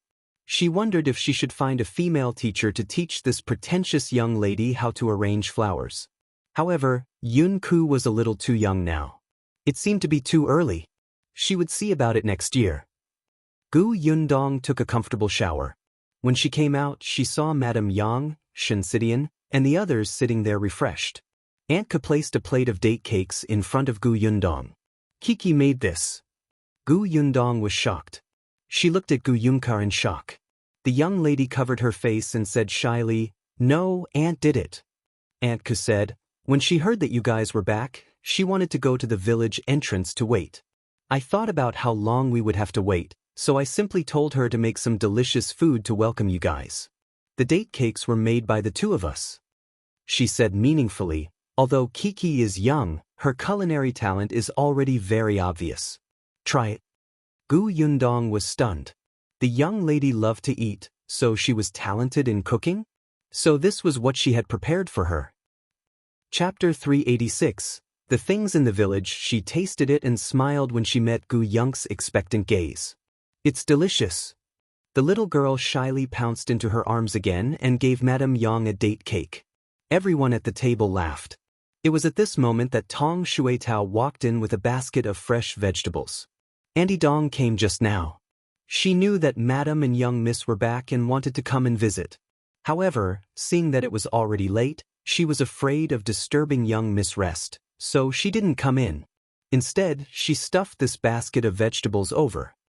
Although the Gu family also had a backyard, it was used to refine white sugar. Even if they planted vegetables, they could only open up a small piece of land in a small corner. Aunt Ka had only planted a little. Dong Xiulan was still working in the workshop and had just returned. She was naturally very happy to hear that Gu Yundong had returned home. Speaking of her, Gu Yundong could not help but think of Zheng Hu. He asked Tong Shuetao, "How's Uncle Zheng's leg?" Much better. He can already walk on my crutches. The doctor said that he'll recover soon. He just has to be careful not to bump into anything or freeze." "That's good." Uncle Zheng's leg had recovered, and the Zheng family's life would slowly improve in the future. Aunt Ku told her about what had happened in the village after she left.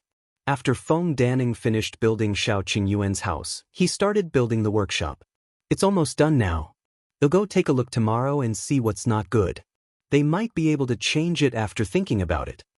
The village chief's sister-in-law, surnamed Feng. "I heard that you rented her house for a period of time in the past? 2 months ago, the daughter got married and moved into town. It seems that her mother followed her. How can a married daughter bring her mother along? She's really reckless." "Ahem," Tong Shuetao reminded her, "Aunt, her mother rented another house in town and didn't live in the Wu family." "That's still outrageous." Aunt Ku snorted coldly. She had asked around and found out that this mother-daughter pair had given Yundong's family a hard time. It was as if it was so amazing to have a dilapidated house. They even despised Gu Yundong and chased her out after she stayed for a few days. Tong Shuetao stopped talking. Aunt Ku continued, I heard that their house is now rented to another person, a man from town. I don't know what he's doing in the village. It's not easy to find out. Also, many people in the village are planting sugarcane now. I heard that when you collected sugarcane last year, you purchased from all the families in the nearby village. Those people earned money, so the villagers were a little envious. They asked Qin Liang to ask Shao Qingyuan if he would purchase their sugarcane if they planted it in the future. Shao Qingyuan said that as long as the sugarcane is good, well accepted. However, everyone doesn't dare to plant too much. Almost every family has some, but not a lot.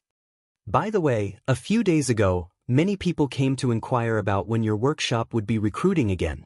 Not only did the villagers came to ask, but people from the neighboring villages also came to ask. Aunt Ku rambled on for a while, but Gu Yundong had just returned. She could talk about the rest another day. Seeing that it was getting late, she asked the Tong family to serve the meal first. Just as the dishes were served, Shao Qingyuan returned. He should have already returned home. He came over after changing his clothes and his hair was still a little wet.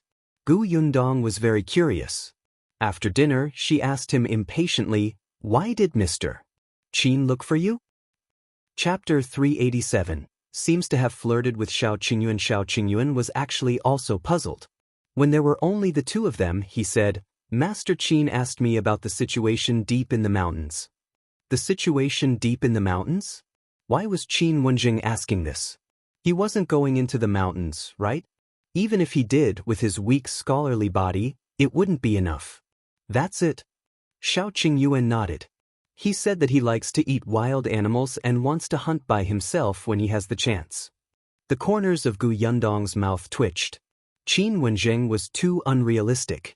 He actually wanted to challenge such a difficult task. However, if it was difficult for him, what about her?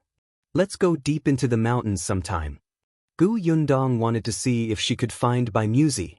There were many good things in the mountains. Perhaps she could find something? Shao Qingyuan frowned. You're going too? Of course. No, it's too dangerous. Don't I have you? He could even bring Lu Wei out safely. She should at least be more reliable and smarter than Lu Wei, right? Shao Qingyuan was speechless. He lowered his head slightly. After a while, the corners of his mouth curled up for a moment. He said in a low voice, "Yes." Gu Yundong blinked and finally reacted. Could it be that she had accidentally flirted with him just now? In terms of relationships, she was still very inexperienced. At this moment, she was a little embarrassed. She cleared her throat and quickly changed the subject. By the way, why did you build a house just like mine? Don't you like houses like this? I'll be your home in the future anyway. Gu Yundong felt that he was flirting with her too, but her heart was very warm. The corners of her lips curled up as she looked at Shao Qingyuan. Actually, you can just build the house the way you think. There's no need to accommodate me. Shao Qingyuan frowned and thought for a moment before saying, I don't have any thoughts. Your thoughts will be mine in the future. You make it sound nice. It's true. Shao Qingyuan's expression was exceptionally sincere. Gu Yundong suddenly recalled the first time she met him. At that time, she had seen his indifferent eyes, as if he did not care about anything. Later on, when they met again in Yongfu village, he didn't seem to care about anything. He clearly had money on him, but his house was still the old house. He only had 2 sets of clothes, and the food he ate was extremely rough. He did not look like he was living a life at all. Now, it was really different. He had changed a lot. She did not know if it was because of her that he had become warm. But Gu Yundong was happy with this change. At this thought, Gu Yundong looked up and smiled at him. I believe you. The corners of Shao Qingyuan's mouth curled up. His hand moved slightly, but he couldn't help but step forward and hold her small hand, gently rubbing it twice. Gu Yundong felt as if she had been electrocuted. She shuddered and coughed lightly. In the end, she did not pull it out. She only asked him in a low voice, What are you doing tomorrow? I want to go to the county city to take a look. The bodyguards of the Zheng family's agency are all quite skilled. I want to borrow someone from them to teach Mao and the others some martial arts. As he spoke, he hesitated for a moment before saying, I'll come back in a few days to propose marriage. He had asked Auntie Dong and found out that there were many things to prepare for the marriage proposal. The more he valued the woman, the more he could not be careless. He was already thinking about what he should prepare to show his respect. Other than finding an escort tomorrow, the most important thing was to buy something for marriage. Therefore, at dawn the next day, Shao Qingyuan rode his horse and left Yongfu village. Yundong also woke up early. After freshening up and eating breakfast, he planned to go to the workshop to take a look. Unexpectedly, a carriage stopped outside the door. Chapter 388. Going back on your words. Yundong paused. The curtain of the carriage was lifted, revealing Qin Wenzheng's excited face. Didn't he say that he would come back in a few days? It had only been one night. As a teacher, how could he go back on his word? Yundong's condemning gaze landed on him. After Qin Wenzheng got out of the carriage, he immediately said, "I'm here to bring the new student to school. I also came to ask you a few questions by the way." Yundong chuckled. Why didn't he find a more convincing excuse? Isn't it a holiday today? Qin Wenzheng did not like Yundong. Really, she did not know anything about the ways of the world. Must she say everything out aloud? This made him look like he was not very smart. Back then, he was the popular top scholar in the capital. Fortunately, Yunshu and Yuanji quickly ran out. They respected their teacher, Qin Wenzheng. They took him inside in awe. Yuanji had heard from his cousin last night that she wanted him to study in school. He was so excited that he didn't sleep for half the night. He had been in the Gu family for nearly half a year, so he clearly understood what it meant to live under someone else's roof. Even though his cousin said that he would be her family from now on, he still had a line in his heart. He knew that he could not be willful and could not take all the benefits for granted. He had already thought it through. He would do more work at home in the future. In any case, he was already familiar with it. Unexpectedly, as soon as they arrived in Fengkai County and before he even entered the house, his cousin had already found a teacher for him. He also knew from Shu how strict this teacher's standard for students was. Even if one had money, one might not be able to become his student. Many years ago, Teacher Qin was even a top scholar. In the past, even when he saw elementary scholar in his hometown, it was already very impressive. Not only did his cousin ask him to read and write, but she also spent so much effort to find such a good teacher. The house was good too. The blanket was warm. After Shu fell asleep last night, he had actually cried secretly. He felt that the pain he had suffered previously was no longer important. Yuanji was still a little nervous when he saw Master Qin. Fortunately, Qin Wenzheng was quite patient with his students. He asked a few gentle questions and learned the general situation. He asked him to go to school with Yunshu tomorrow. Knowing that he felt a little inferior and uneasy, the teacher even praised him. Sure enough, Yuanji immediately smiled shyly and foolishly before he was pulled away by Yunshu. When Qin Wenzheng saw them leave, he immediately went to look for Yundong. "Come on, tell me how to get started with the new painting method. Were you really the one who drew the wanted poster in the prefecture capital? How long have you taught Yunshu? Why do I feel that something is wrong when I draw it?" Actually, Yundong had wanted to leave quietly when he was talking to Yunshu and Yuanji. She had just returned to the village and had a lot of things to do. However, Qin Wenzheng was eyeing her covetously. From time to time, he would look at her. As long as she showed signs of leaving, he would immediately stand up and follow her. Yundong could only wait for him to finish speaking to Yuanji. Regarding Qin Wenzheng's question, Yundong did not intend to answer him in detail. She simply took out a charcoal pencil and paper and started drawing in front of him. She would draw the simple ones first, such as the square box in front of her, and then draw people.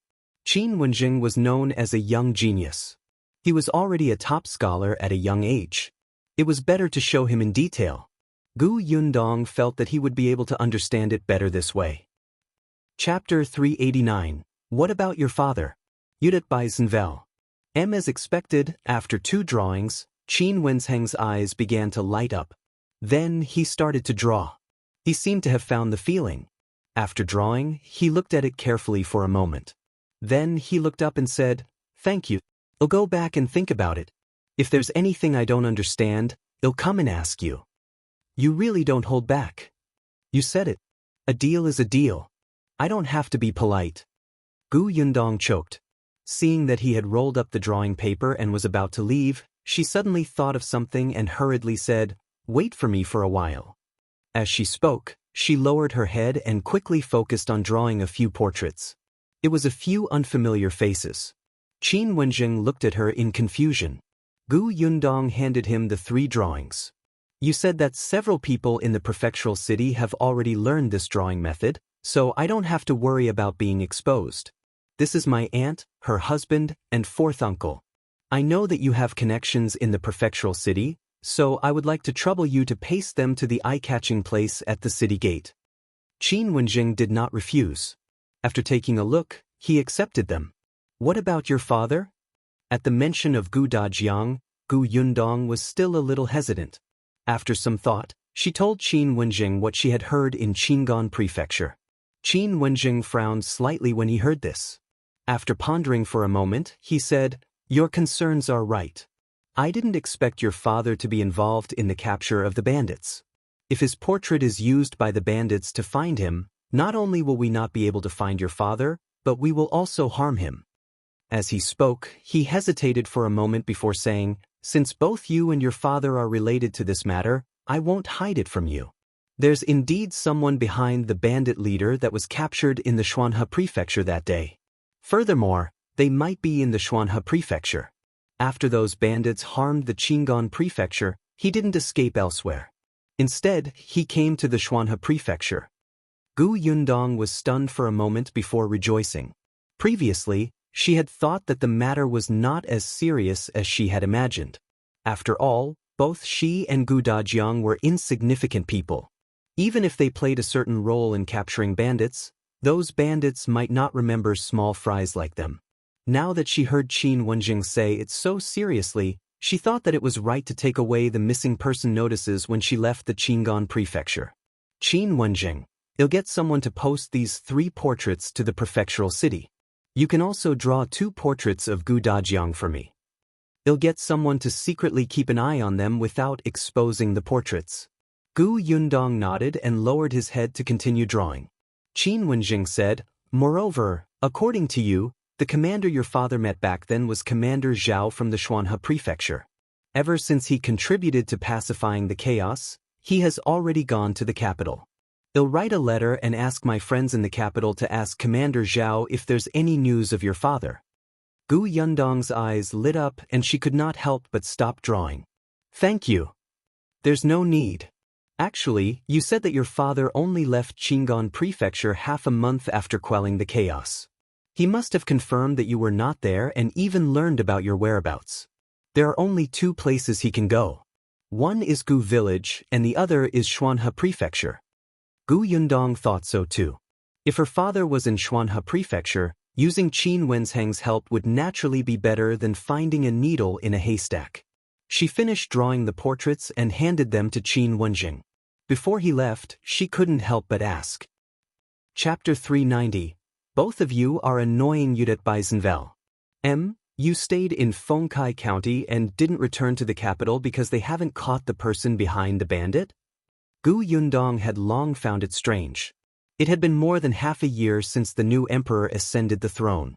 Those who should be promoted had been promoted and those who should be transferred back to the capital had been transferred back. However, Wenzheng, the trusted aide of the new emperor, had been staying in Fengkai County as a school teacher. No matter how she thought about it, it was wrong. Wenzheng suddenly looked up and glared at her with his sharp eyes. He did not admit or deny it. He only lowered his voice and warned, "Don't get involved in these things." Yundong immediately made an oath. "Of course I won't get involved. If it weren't for the fact that I wanted to earn some money last time, I wouldn't even draw the wanted posters. I'm regretting it now. I still have a family to take care of. Don't look for me when you fight and kill." What a coward. Of course. She still looked very proud. Wenzheng had never seen such a shameless woman. He was so angry that he almost wanted to throw the paintings in his hand back to her. However, Yundong was not done yet. She said seriously, "As for you, my younger brother and cousin are still studying in your school. Don't implicate them. She was considering whether to change schools. Wenzheng was almost angered to death by her. I have a wife and daughter to take care of myself. I won't do anything dangerous. That's good. Wenzheng turned around and left. Yunshu was clearly righteous. Why was his sister like this? By the way, Yunshu kept saying that he wanted to learn from his elder sister. It seemed that Wenzheng had to think of a way to correct his thoughts in the future. Yundong raised her eyebrows and finally left. She could finally go out. However, Yundong, who had only taken a few steps out of the door, was shocked by the carriage that almost hit her. She took a few steps back. Lu Wei was here. Why were all of them like this? Didn't they just meet yesterday? Lu Wei jumped down from the carriage in high spirits. Yundong, I'm here to check on the workshop. You don't know, but I've been watching over the workshop while you and Shao Qingyuan were away. This has already become a habit. I feel uncomfortable if I don't come. He even stretched his arms and looked very dedicated. I thought that since this workshop is going to stop running in a few days, I might as well end it well. At the same time, I can tell you about the situation in the workshop during this period of time. Oh right, when I go back later, give me 2 handfuls of dried bamboo shoots you brought back from Yongning Prefecture. My father seems to like them. He said the last sentence very casually, but it was the main point. How could Yundong not understand? She pretended not to know. All right, then go to the workshop. After saying that, she didn't entertain him anymore and turned around to walk in another direction. Lu Wei was stunned and hurriedly followed. Where are you going? I'll go to the newly built workshop to take a look. It was close, and she wanted to see the progress first. Feng Danning was at the new workshop and was instructing people to work. When he saw Yundong coming over, a smile bloomed on his face as he strode over. I heard that you were back yesterday. I wanted to go over and take a look. My wife said that you must be very tired and have a lot of things to do, so we should talk about it later. I didn't expect you to come here first. Yundong looked up. Shall I go in and take a look? Sure, it's almost done. Just as Feng Danning was about to bring her inside, she saw someone rushing over from afar. Brother Feng, Brother Feng. Chapter 391. My surname is Jiang Zhenvel. Seemed the person was a little anxious and seemed to be unfamiliar with the road here. He stumbled. When he was in front of them, he wiped his sweat and exhaled. Brother Feng, the house I live in. Halfway through his sentence, he noticed Yundong standing at the side. He was stunned for a moment. He thought about it and asked uncertainly, You? Lady Gu, right? Yundong nodded. You are. She was very sure that she had never seen this person before. He did not look like a villager from Yongfu village. That person smiled and said, My surname is Jiang. My family is in town. Not long ago, I rented the Chen family's house in Yongfu village. Yundong remembered that Anka had mentioned last night that Chen Yulan was married and her mother had moved to town. Naturally, their house had been vacated. In the end, someone from town came to Yongfu village and rented the house.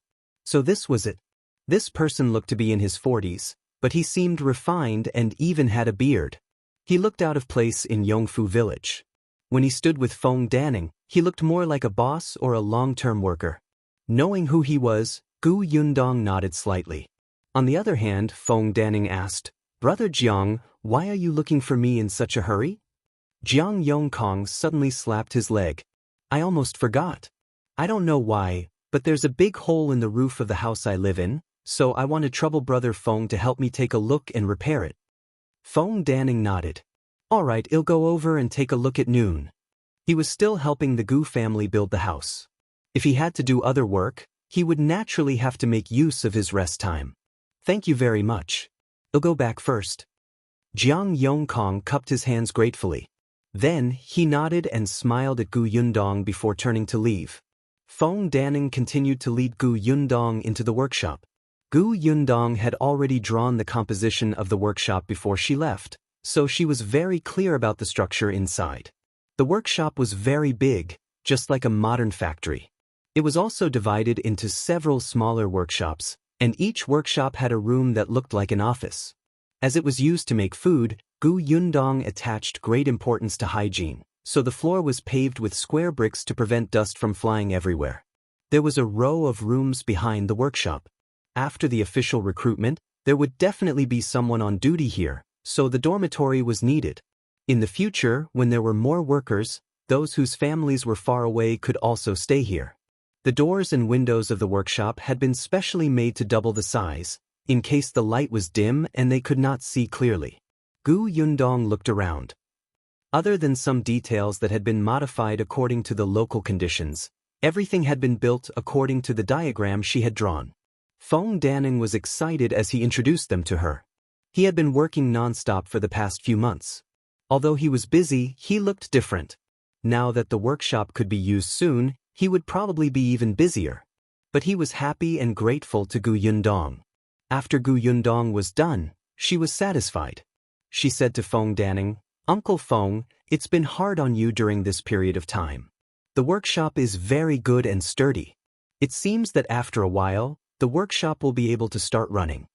Feng Danning laughed out loud. "As long as you're satisfied." The two of them walked out of the door as they spoke. Thinking of Jiang Yongkong, Yundong could not help but ask, "Since he's from town, why did he come to our village for no reason?" Chapter 392, Meeting My Future Sister-in-Law Zenvel. It seemed that Feng Danning and Jiang Yongkong had interacted a few times and knew the inside story. When he heard this, he smiled and said, "Brother Jiang was sick previously. It's especially easy for him to wake up at night. He can't sleep well. The doctor said that the most important thing for him is to rest well.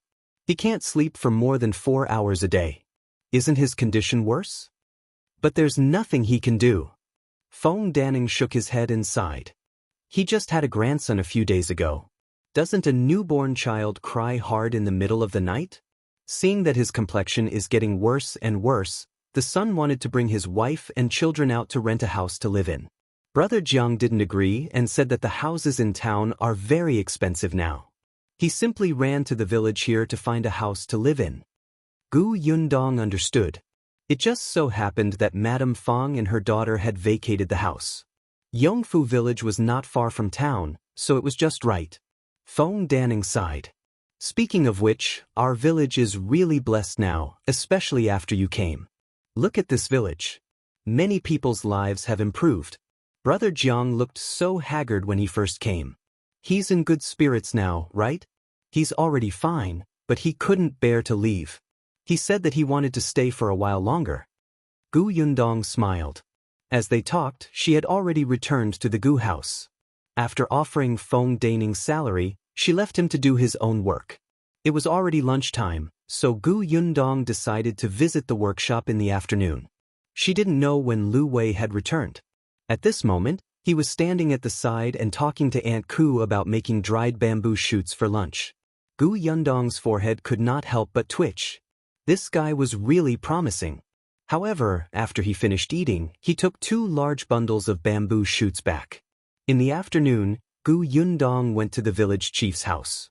During her absence, Chen Liang had been taking care of their family, so she naturally had to thank him. Madame Zhou held her hand and chatted with her for a long time. Yundong saw that she seemed a little haggard. Although she was smiling, she seemed a little distracted. Yundong did not disturb her further. After exchanging a few pleasantries, she left. When she passed by the Shi family, she saw that their door was open. She knocked and entered. He was the only one in the Shi family. When she saw her enter, she quickly stood up and made her some sugar water. "Miss, take a seat first. Dashan is in the field. They'll go find him." "No need." Yundong stopped her. "I saw that the door was open, so I came in to take a look. I also wanted to ask if there were any problems with the sugarcane field." Yes, life was better now. Her face was rosy and she had gained some weight. However, she was still timid. When she saw Yundong, she was still a little uneasy. "No problem. That piece of land is good. The sugarcane has been planted. It's growing well now. Oh right, there's also the 50 acres of orchard. Our Dashan and Gaoxing's father have planted the fruit trees. Do you want to take a look?" Yundong shook her head. "Let's go another day." "That's fine too. Dashan also said that Miss will definitely have more fields in the future. Whenever he's free these days, he helps you look for good ones. There are a few good ones. That's your bet? You can go and take a look later. Gu Yundong's eyes lit up. Really? Yes. He also smiled. At this moment, Lan Hua returned. Before she entered, she said, "Mother, I went to take a look. It's not bad." When she entered the house and saw Gu Yundong sitting there, she immediately felt a little embarrassed. "Sister Gu, you're here? You look quite happy. What did you see?" Lan Hua chuckled. "I went to see my future sister-in-law." Chapter 393, shocked to see the portraits unveil. CM future sister-in-law? Zhuangzi was going to get married? He glared at Lan Hua. "Don't talk nonsense. It's not a sure thing yet." Then she explained to Gu Yundong, "Ever since Zhuangzi became a shop assistant, there have been many matchmakers visiting us, but Zhuangzi has always been unsatisfied. A few days ago, a matchmaker introduced a family who lives next door to our village." Ardashan asked Gaoxing's father. His father said that the girl was a good girl, but her family was a little poor. Zhao Zhu was reliable. He was from the same village as that girl.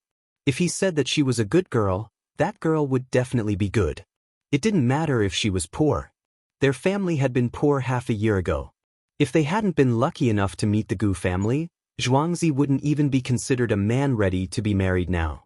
Both Ardashan and He were satisfied. However, for some reason, Zhuangzi was not in the mood to get married at all. He said that he wanted to work hard all day long. They did not know where he learned that he had to start a career before starting a family. Look, he slept in the county shop last night and did not come back. However, Lan Hua was curious. She swayed over and took a look at the girl by the way.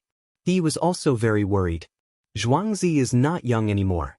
If he doesn't get married, it will be even harder to find him in the future.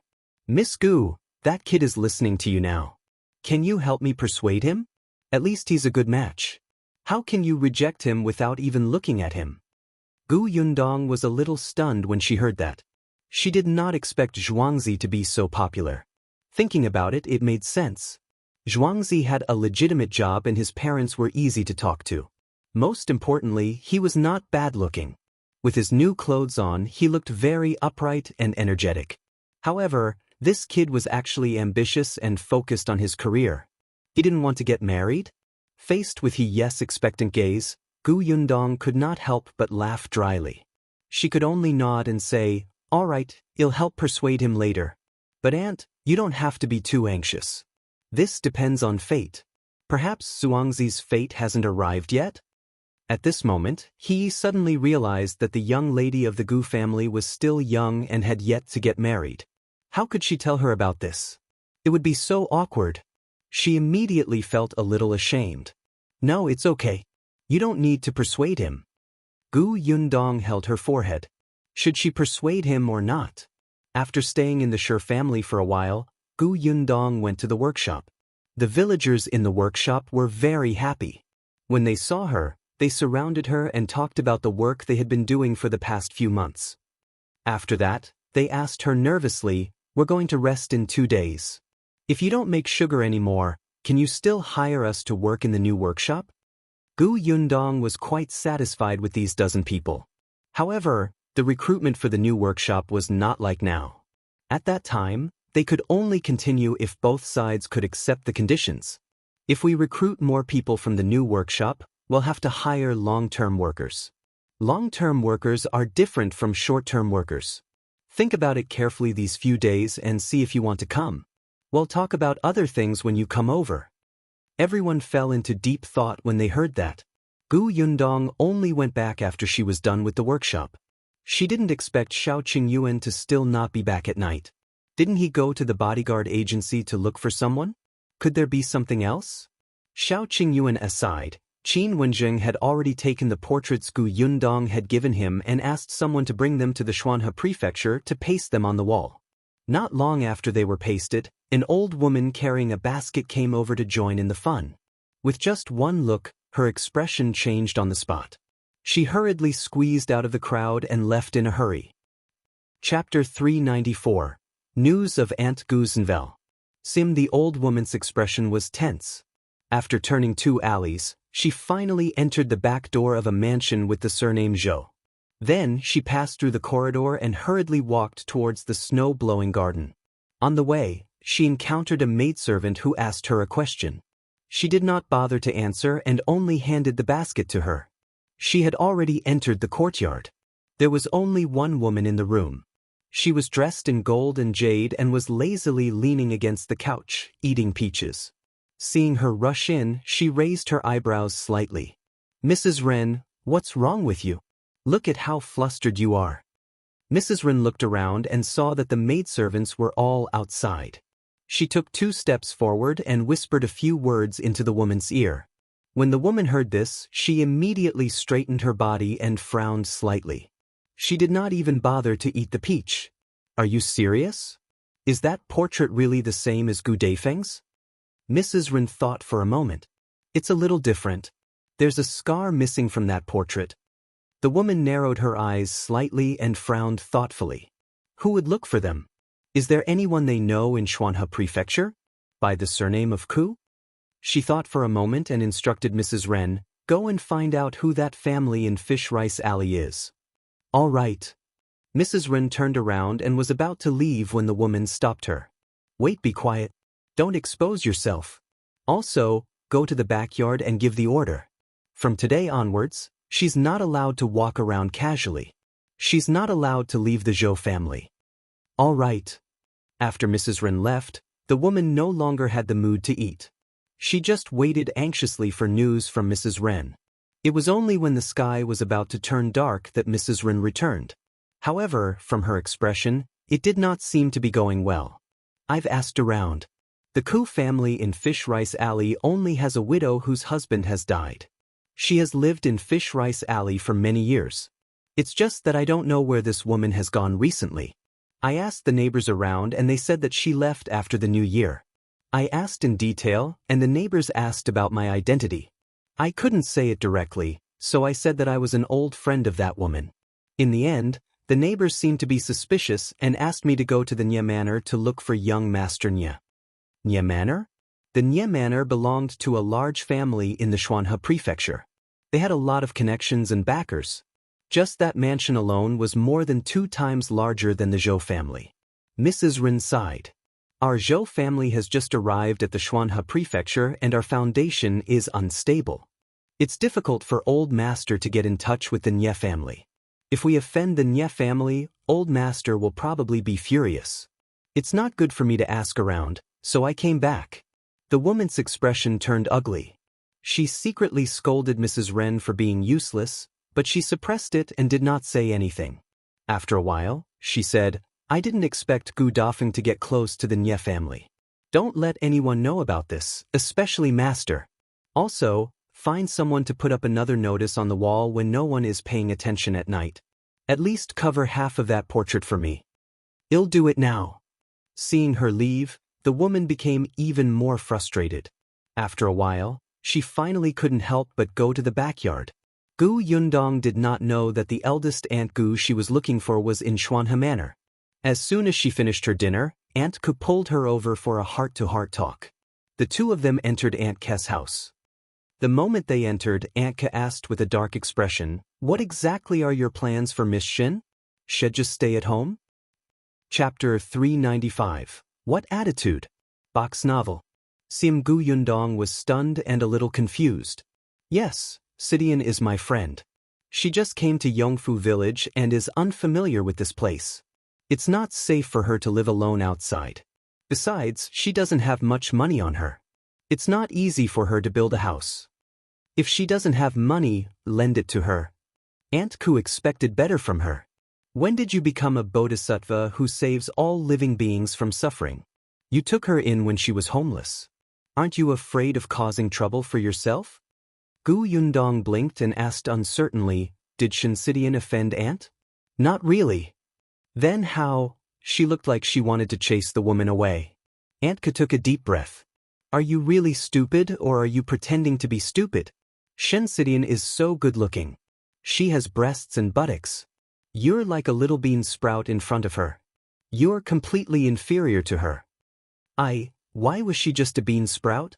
She had been growing very well recently, okay? Moreover, her face was not bad either. Why did it seem to Aunt Ku that she was still the sloppy little girl who had fled to her house half a year ago? That's right, Aunt Ku had already fixed Gu Yundong's image. No matter how well she dressed up, she still felt that Gu Yundong was the same person whose gender was uncertain. You have to be more careful. Shao Qingyuan is successful now and he's tall. Such a handsome man hasn't gotten married yet. Those girls in the village must be blind. That Miss Shun looks smart. What if she steals your man? Gu Yundong was speechless. So that's what you're worried about? She didn't know whether to laugh or cry. Aunt, that's impossible. It's impossible between the two of them. You're still laughing. You have to be wary of others. I'm doing this for your own good. Gu Yundong quickly restrained her expression, but she still looked helpless. I know that Aunt is doing this for my own good, but Sidian is different. You don't know what she has experienced in the past. Moreover, she's afraid of Shao Qingyuan and avoids him like the plague. She's probably like those blind girls in the village, right?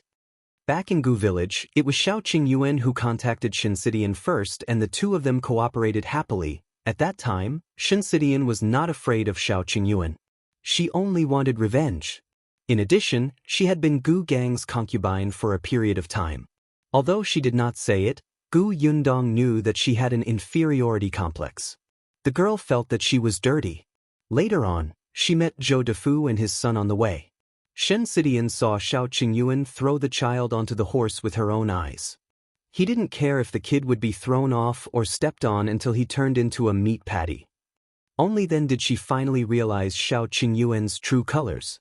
Ever since then, Shinsidian had tried her best to avoid talking to him. Gu Yundong found it strange. Wasn't she very cruel and bloodthirsty when she shot people with a crossbow? Why wasn't Shinsidian afraid of her? Was she discriminating against her? Aunt Ku listened to her roughly and frowned slightly. She reluctantly believed her. It's good that you know what you're doing. Then I'll change my attitude towards her tomorrow? Gu Yundong was shocked. Aunt, what's your attitude towards her today? It's nothing. It's just that when that Master Qin and young Master Lu came over, I asked Miss Shin to go out and greet them. She'll take a look at those outstanding and handsome men and broaden her horizons. That way, she won't steal your man. Gu Yundong was speechless. Her aunt was indeed her aunt. Her way of thinking was really different. Then how is she going to earn money? Get a job in your workshop? Chapter 396, Despair for Gu Yundong's Novel. Gu Yundong shook her head. There's no need for that. Sishin's embroidery skills are good. She plans to make some handkerchiefs and screens to sell. Don't worry, Aunt. She's not someone who's greedy for small gains and has no plans. She even said that she'll pay rent if she stays here. Aunt Ku raised her eyebrows. From what you said, that girl is not bad. So, if you get to know her better, you will find that she is a very gentle person, Gu Yundong said and hurriedly added, of course, you are also a very gentle person. I don't know if I'm gentle or not. I only know that your embroidery skills aren't good. If you have time, you should learn more from Miss Shin, lest you don't even know how to embroider your own wedding dress. You're already an adult, but you can't even embroider a handkerchief. If your wedding dress is crooked and doesn't look good, it'll be embarrassing. Gu Yundong felt as if her soul had been struck by a blow. Aunt Ku was merciless with her words. Wasn't it good to give her some face and talk about her other merits? Isn't the wedding dress something you can buy? Aunt Ku glared at her. You're planning to buy your own wedding dress? Let me tell you, once you buy it, the entire Yongfu village and even the entire Fengkai county will know that Miss Gu can't even use an embroidery needle. Gu Yundong meekly stopped talking. Didn't they say that the rich family's girls didn't have to embroider their wedding dresses? The embroiderers at home had already made them.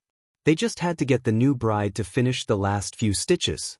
Why did she have to embroider everything herself? Aunt Ku could tell what she was thinking at a glance. She immediately sneered. The problem is that you can't even finish the last few stitches. Gu Yundong said, Are you looking down on me? I'll go look for Shinsidian now. I don't believe that I can't even use an embroidery needle. She turned around and left. Aunt Ku stood rooted to the ground, raised her eyebrows and laughed. You've finally been tricked. However, to be honest, you don't know how to embroider at all. It's really embarrassing. Yundong had honestly learned how to draw the picture from Shensidian. This was exactly what she was good at. Yundong felt that it was quite simple. However, when she tied all the embroidery threads, she began to doubt herself. Aunt Ku was in despair, and so was Shensidian, who was teaching her. Who would have thought that the seemingly capable and omnipotent Yundong would embroider grass as if she was going to the execution ground? Yundong thought, this means that the heavens are guiding me in the right direction. They want me to work hard to earn money so that I can hire embroiderers to make clothes for me. Hence, she went to bed with a clear conscience.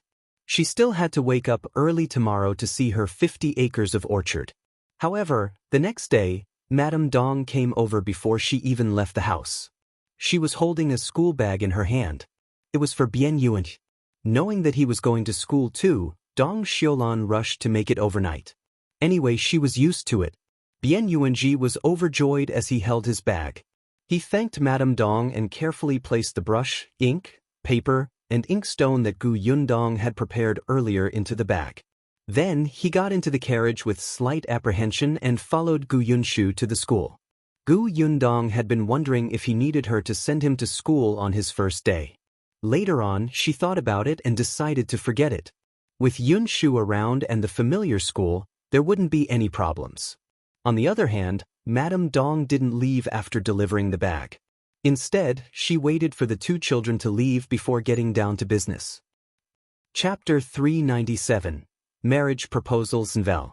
Sim Yundong. Madame Dong smiled at her. I'm actually here today to propose marriage for Qingyuan. Logically speaking, the marriage proposal should have been discussed between the elders of both sides. However, you know Qingyuan's situation. I watched him grow up, so I'm taking advantage of him now and acting as his elder. As for your family situation, I also know that you're in charge of the family, but you're young and don't know anything about marriage. I've been quite familiar with Aunt Ku recently, so I thought that we should get her to help me with the process. Yundong immediately nodded. She knew nothing about these things. It was naturally better to have an elder who knew. Madame Dong went to talk to Aunt Ku. The marriage proposal process was not simple. They had to hire a matchmaker first. In the countryside, some procedures were not as rigorous, but Shao Qingyuan valued Yundong, so he naturally had to follow the rules. Madame Dong was quite familiar with the surrounding villages and knew which matchmaker had a good reputation and a good temperament. As for the betrothal gifts, Shao Qingyuan would prepare them himself. Currently, they were only to be engaged. The wedding had to wait until Yundong reached adulthood. Moreover, both parties planned to find Jiang first. After all, he was marrying someone's daughter. How could his father-in-law not be present? Madame Dong and Aunt Ku also pulled Madame Yang over while discussing. Although Madame Yang didn't quite understand, they would still ask for her opinion and patiently explain it to her. Yundong listened at the side and felt dizzy. So there were so many rules? After Madame Dong left, she heaved a sigh of relief and quickly ran to see her 50 acres of land with Tong Shuitao to sober up. Zhao Zhu knew that she was coming, so he quickly brought Gosheng to the field. To Yundong's surprise, Big Chen seemed to be busy with the fruit trees as well. After all, 50 acres of land was not small. When they were busy, they were really busy. Yundong could not possibly let Zhao Zhu and his son work day and night. They had agreed back then that she would give them a certain amount of money. As for whom to hire for help, it was up to them. During the large-scale planting, Zhao Zhu had indeed hired many people. Now that he was no longer as busy, he was the only one working with Gosheng and Big Chen. Zhao Zhu had surrounded the 50 acres of orchard with a fence. There were also 2 dogs inside, looking very fierce. However, when they saw Zhao Zhu and the others, the 2 dogs still obediently ran over. Zhao Zhu made them acknowledge Yundong before leading them inside. The orchard was now divided into pieces. There were loquats, mulberries, cherries, strawberries, and peaches. Most of them had been moved from other places and had already grown, so they looked lush and pleasing. The place was still too small. Now that she had money in her hands, shouldn't she set up a farm? Yundong thought about it and could not help but say, I didn't expect Uncle Zhao to be able to find so many fruit trees. At that time, I thought that half of them would be good enough. The orchard is also well managed. Uncle Zhao, you've worked hard. Zhao Zhu's cold and stern face softened slightly. He smiled and pointed at Big Qian behind him. Big Qian found quite a lot. Gu Yundong was surprised. She looked at the person who had been following them silently. Big Qian was still a little embarrassed. He said softly, "It's just a coincidence." Coincidence. Chapter 398. Father, what do you mean? Box novel. CM Big Qian nodded. When I went out to look for work previously, I went to many places, so I know something. What kind of job did you find? He had earned 5 taels in a short period of time. Big Qian was even more embarrassed. I do anything. I've been to many villages. Some families need someone to carry things when they get married. Some need help when they go up the mountain. Some need to withstand beatings when they fight. Anyway, I'll go wherever there's money. In fact, these jobs did not earn much money. There was once when a rich young master offended someone. His figure was similar to that of the rich young master, so he pretended to be that person and was beaten half to death. In the end, the rich young master saw that he seemed to have vomited blood and directly threw 5 taels of silver to him. Actually, the blood was not Big Qian's. It was just chicken blood. He had deliberately spat it out in front of the rich young master. At that time, he thought that he could get 10 taels of silver. He did not expect that the person was very stingy and only gave him 5 taels. However, it was enough. He took the silver and hurried back. However, he had indeed gone to many places. He had not only gone to the villages near his county, but he had also gone to the neighboring county. Therefore, Big Qian knew very well where the fruit trees were. Gu Yundong did not expect him to have such a harvest. Then can you purchase fruits? This time, you won't purchase fruit trees. You'll purchase fruits of good quality. Can you do that? Big Qian seemed to have realized something and suddenly looked up. His eyes were slightly excited, but he immediately nodded. Yes. I need a lot of fruits, but I also need you to negotiate the price. Nowadays, fruits were not cheap. Gu Yundong wanted a large quantity, so it had to be cheap. Big Qian was more cautious this time and agreed without hesitation.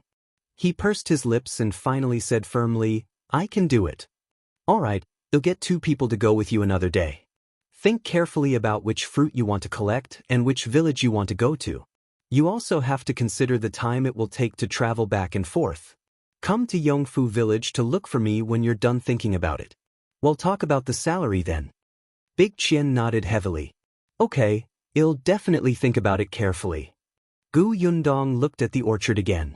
After asking Zhao Zhu about the planting, she planned to leave. However, just as she turned around, Big Qian chased after her. When he reached the entrance of the orchard, he took a deep breath and said solemnly, Boss, thank you. Gu Yundong was stunned for a moment before she understood that he should be referring to the time when Grandma Qian came to her house. She smiled. Do a good job. Then she left with Tong Shuetao. I will. Big Qian was overjoyed. He stomped his feet and ran home. Zhao Zhu and his son, who came out later, looked at his departing back with slightly complicated expressions. Gosheng, in particular, sounded a little envious. Big Qian is going to be successful too. But, don't you want him to be successful? Gosheng shook his head. No, I just feel like I'm the only one who doesn't have anything.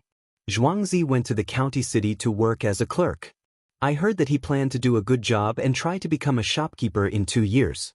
Now that Big Qian has been put in an important position by Miss Gu, he might be a manager in the future. I'm the only one here to carry water and turn the soil every day. Zhao Zhu reached out and patted his head. But, do you dislike it? Let me ask you, who told you that you're useless just because you carry water and turn the soil every day? Gosheng looked up in confusion. Dad, what do you mean? Chapter 399. Send you to learn martial arts Sinvel.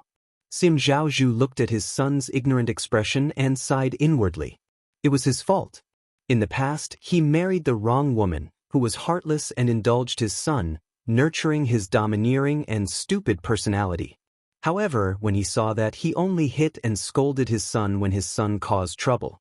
He had never thought that the father and son should have a good talk. Fortunately, it was not too late. Upon hearing his son's question, Zhao Zhu patiently explained, Miss Gu has built a new workshop and is purchasing so many fruits. She will definitely be in the fruit business next. Now that the fruits outside are expensive, she bought an orchard and planted them herself. Just watch. In the future, her orchard will definitely not only be 50 acres here. It will expand. If you manage the orchard well and the fruits grow well, you might become the manager of the orchard in the future. Gosheng was stunned for a moment. Then it dawned on him. He slapped his thigh hard and said, "Why didn't I think of that? Dad, you're amazing. You even thought of that." Facing Gaosheng's worshipful gaze, Zhao Zhu felt proud and sad. Could his son really become a manager like this? Forget it, forget it. It was not too late to teach his son something while he was still young. The father and son talked as they walked home. Gosheng was no longer disappointed. His father was right. Everyone had their own path to walk. His current goal was to become the manager of the orchard. At this moment, Tong Shuitao was also asking this question. Gu Yundong's thoughts coincided with Zhao Zhu's. However, what she valued now was not Gosheng, but Zhao Zhu. Tong Shuitao did not fully understand, but she seemed to have thought of something else and quickly said, "Then miss, how can I help? Don't you think I'm strong? Can I follow them to purchase fruits? I can carry 2 big boxes alone." Gu Yundong raised his eyebrows. "You want to purchase fruits? I just think that Big Chen looks like a weak chicken and is easy to beat up. I can help him." Gu Yundong fell into deep thought. Tong Shuitao asked again, "Miss, can I go?" "Shuitao, do you like martial arts?" Tong Shuitao was stunned. Why did the topic change so quickly? However, she still nodded quickly. "I like it. I've been strong since I was young. At that time, I thought that since I can't be a little woman, I'll be a heroine. Unfortunately, she was just a servant and could only carry water and chop firewood." Gu Yundong said, "Brother Shao has been looking for bodyguards to teach Mao and the other 3 martial arts. If you're interested, you can learn with them. However, you're a girl after all, so it's a little inconvenient." It's convenient. Before Gu Yundong could finish speaking, Tong Shuitao hurriedly expressed her stance. People in the martial arts world don't care about trifles. There's no distinction between men and women when learning martial arts. There's no need to be so particular. Besides, they'll be just watching from the side.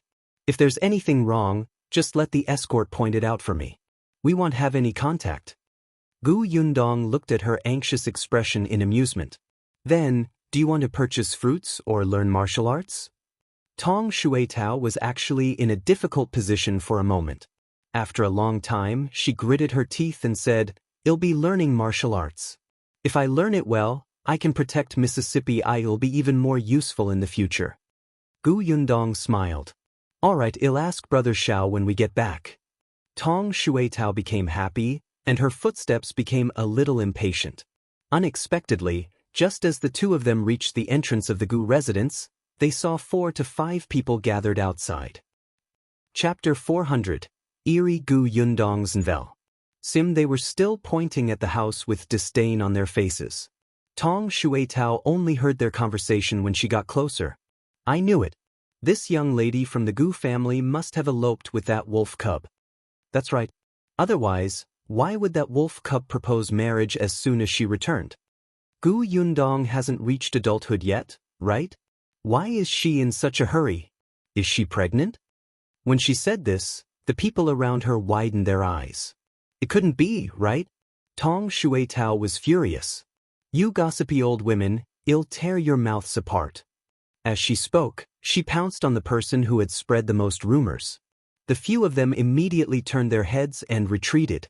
As they retreated, they saw Gu Yundong standing at the back and looking at them coldly. Gu Yundong was smiling, but this smile reminded them of the day when she had ruthlessly whipped Hu Liang with the sole of her shoe. All of them immediately felt their faces hurt. Miss Gu, we're just spouting nonsense. Don't take it to heart."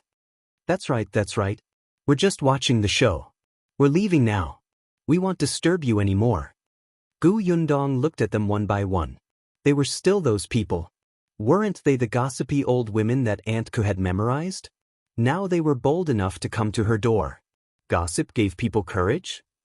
I'm just curious. Since you're afraid of me and know that Shao Qingyuan is a wolf cub who doesn't show any mercy, how dare you talk behind our backs and ruin our reputation?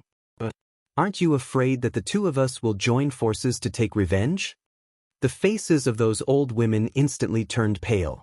The person who was grabbed by Tong Shui Tao that was about to tear her mouth apart forgot to resist. The corners of her mouth were fiercely pulled open and almost cracked. Gu Yundong glanced at them again and said meaningfully, I hope you won't regret it. With that, she strode through the door. The few old women's bodies were a little weak. She won't really cause us trouble, will she? Let's go, let's hurry home. The door was cleared in an instant. Tong Shuitao looked outside and finally reported to Gu Yundong in satisfaction, they're all gone. Miss is indeed impressive. You scared them so much that they didn't even dare to fart. Gu Yundong felt that not only did Tong Shuitao have to learn martial arts, but she also had to learn how to read. This flattery made her feel good. She walked inside. Before she reached the central room, she heard an unfamiliar voice. Gu Yundong paused for a moment before continuing forward. When she got closer, she realized that the person who spoke was dressed like a matchmaker. She was counting Shao Qingyuan's merits. When she saw Gu Yundong, her eyes lit up. Oh, she's indeed a good-looking girl. No wonder young Master Shao values her so much. Gu Yundong pursed her lips. At Aunt Kes' signal, she shyly walked to the back and sat down. Shao Qingyuan was also there, but his clothes looked wet.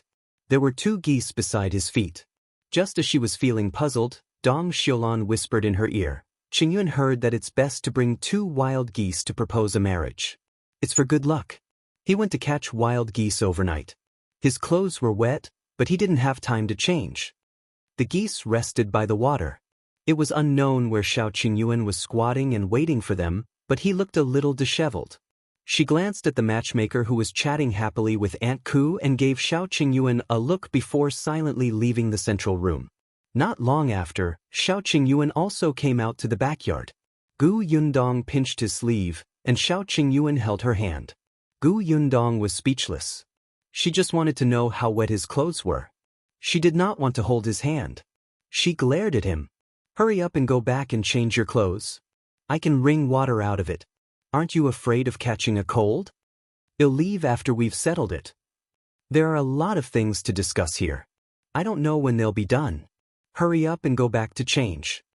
But, you said you'd listen to me. Shao Qingyuan immediately shut up and nodded. Then he'll go back first. Gu Yundong stood under the corridor and watched him walk out of the Gu house. Only then was she satisfied.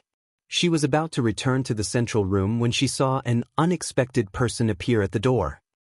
Chapter 401. An Errand Boy's Novel.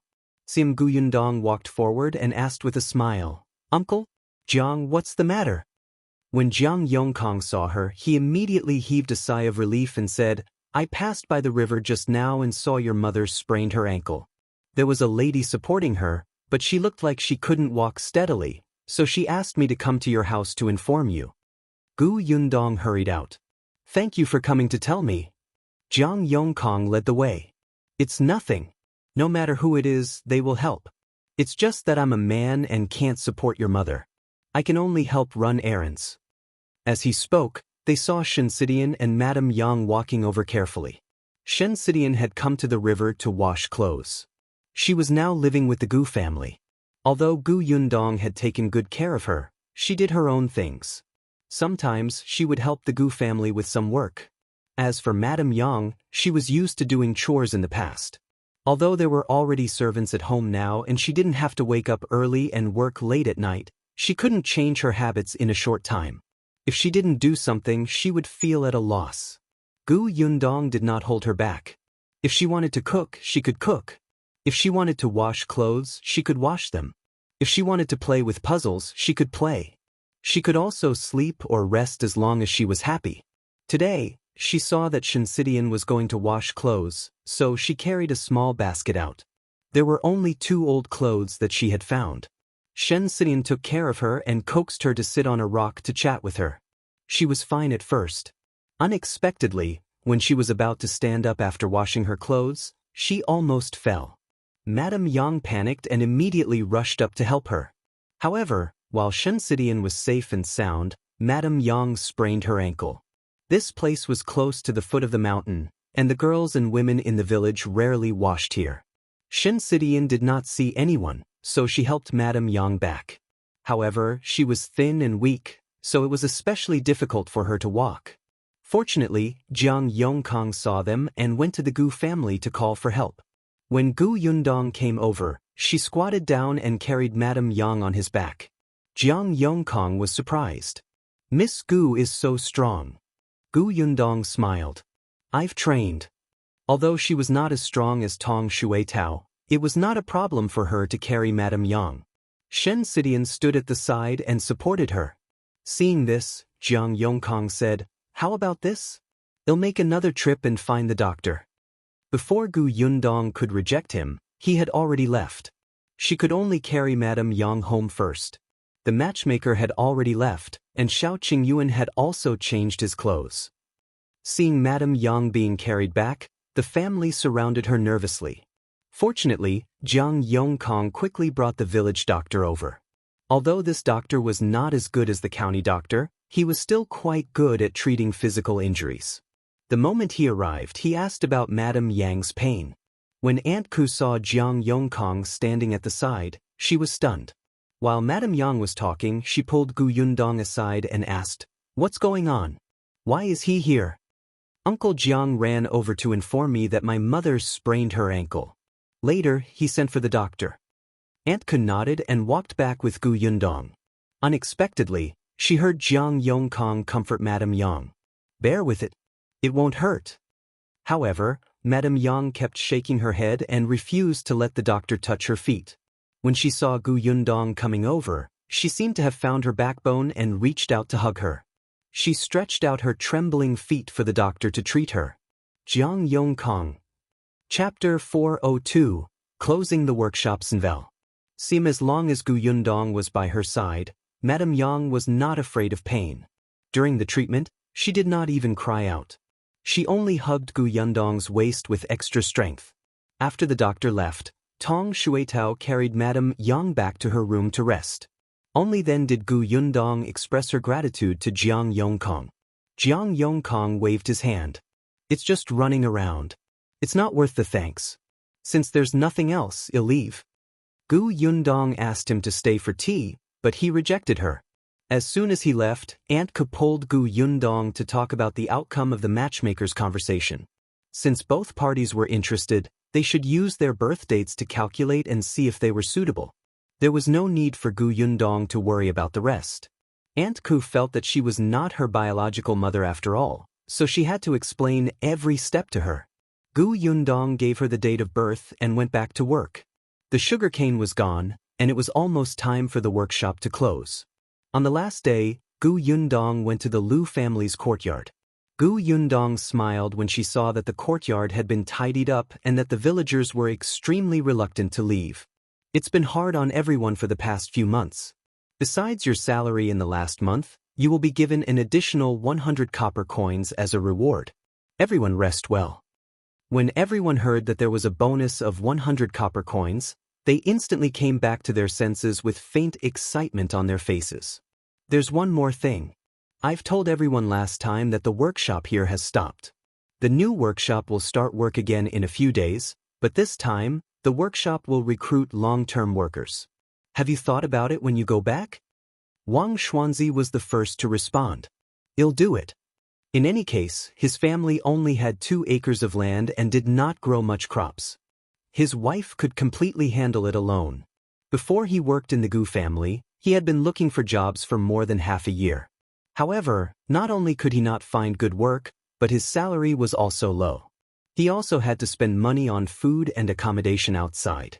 Wang Xuanzi felt that there was no better job than working in the Gu family. It was close to home, and he could help if anything occurred to his family. Moreover, the salary was high and stable. Most importantly, he had only been working in the Gu family for a few months, and his family had already eaten meat 3 to 4 times. His wife and children looked much better. Su Hua also raised her hand anxiously. Me too. I'll do it too. After Su Hua got married, she was originally cooking, washing clothes, and taking care of the children at home. Occasionally, she had to go to the fields. Every day, she was so busy that her feet did not touch the ground, but she was still despised by her mother-in-law, who said that she was lazy all day and did not serve the man well. Su Hua felt wronged. She was not the only one who came to the Gu family's recruitment that day. Her sister-in-law was also there. She did not have much hope at that time.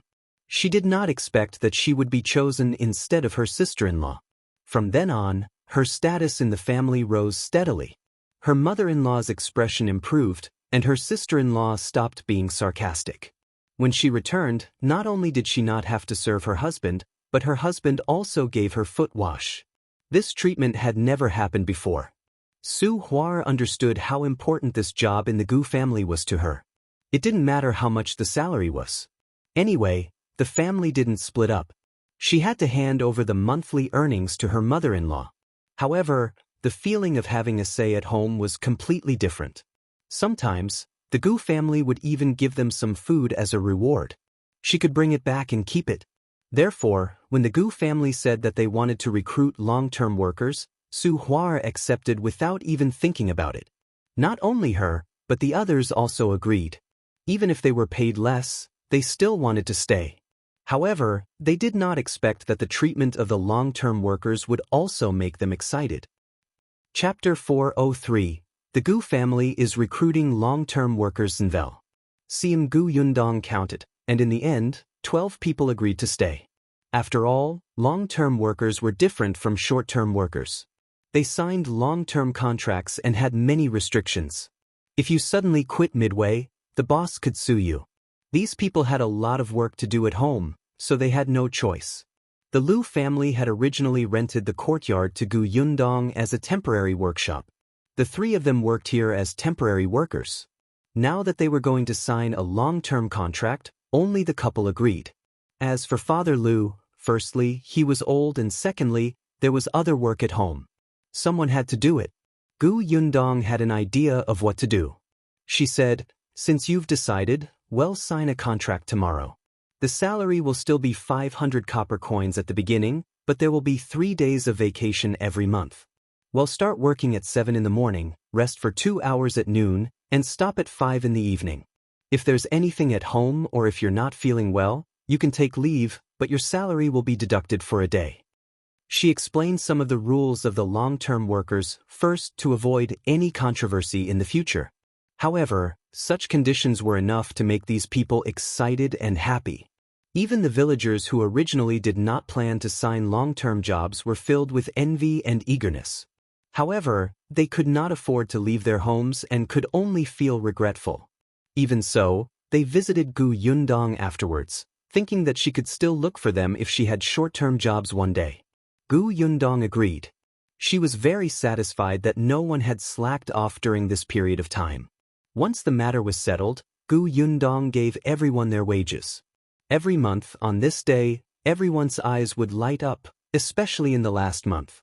Gu Yundong promised to give them an extra 100 copper coins. After settling the wages and coming out of the Lu family's courtyard, she looked up at the sky and heaved a sigh of relief. Big Chen had already gone to other villages to collect fruits. Eldest Tong and Lu Wei, who had joined in the fun, followed him. Gu Yundong also did not understand why Lu Wei was so enthusiastic about her business even though he did not care about his own business. No wonder old Master Lu wanted to throw him away every time he mentioned him. Shao Qingyuan also invited the escort from the Zheng family's bodyguard agency over. The guy was originally an escort who guided others in martial arts. He could be considered very experienced. After the escort came, he started training Mao and the others the next day. Tong Shuitao also woke up early every day and ran to the Shao family. Shao Qingyuan even bought an old woman to help wash clothes and cook. However, he still came to the Gu house to eat every day. It was as if he could eat 2 more bowls of rice just by looking at Gu Yundong. The new workshop could already be used. Gu Yundong started to recruit people again. When this news came out, many people, be they from Yongfu village, Xinbei village, or the Song family village, came after hearing it. Not only did the Gu family's workshop have a high salary, but they also gave out things during the new year. Occasionally, there would be bonuses. These things had long been spread by the dozen or so short-term workers from before. Everyone who was related to Yongfu village knew that they worked well in the Gu family. As a result, many people came. Gu Yundong was shocked when she opened the door in the morning. She only planned to recruit 30 people this time. Everything had to be done slowly. After all, she did not know the fruit production here. If she recruited too many people but did not have much work, wouldn't she suffer a loss? Hence, she told everyone the number of people she needed and told them to be mentally prepared. She did not want too many people. Then she got everyone to line up. The person sitting at the desk taking notes was the second son of the Tong family, Tong, and previously, this person was the fastest and most diligent when he learned how to read.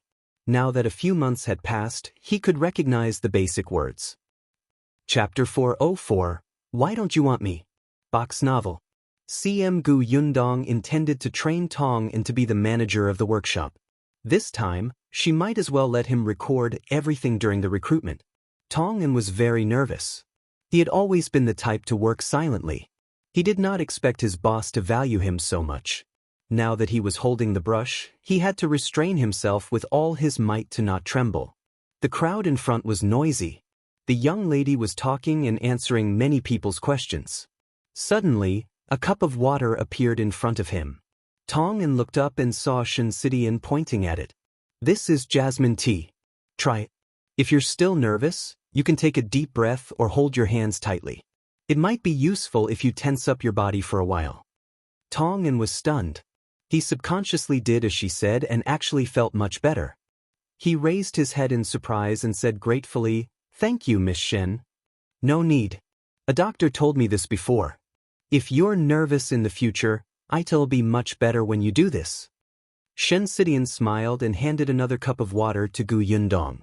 When she saw Shao Qingyuan, she silently handed the cup to Mao and asked him to pass it to him.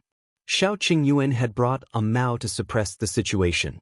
He was afraid that there would be people like the Li family who didn't know what was good for them and came to cause trouble.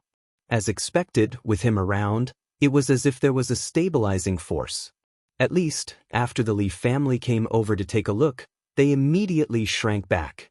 The villagers had already lined up obediently. Gu Yundong took a look and said, "The Gu family's workshop is for food, so the minimum requirement is to dress neatly and cleanly. Those who can wring a pile of mud out of their sleeves don't have to queue." The crowd immediately buzzed, especially those who had not showered, washed their hair, and changed their clothes for a few days. They immediately wished they could hide their sleeves. Slowly, some people came out of the group, and a few people simply ran home and quickly washed their hair and changed their clothes before coming back again.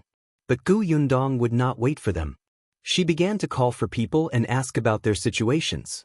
Although she had given preferential treatment to her fellow villagers this time, if there was anyone good in the neighboring villages, she would naturally want them. After stating her basic request, she sat at the side and waited for Tong to handle everything. After relieving his nervousness, Tong raised his brush again. It actually made people feel uneasy when facing him. As long as he asked, the villagers would answer honestly. Tong nodded as he took notes. When he felt that someone was capable, he would make them stand on the left and wait for Gu Yundong's screening.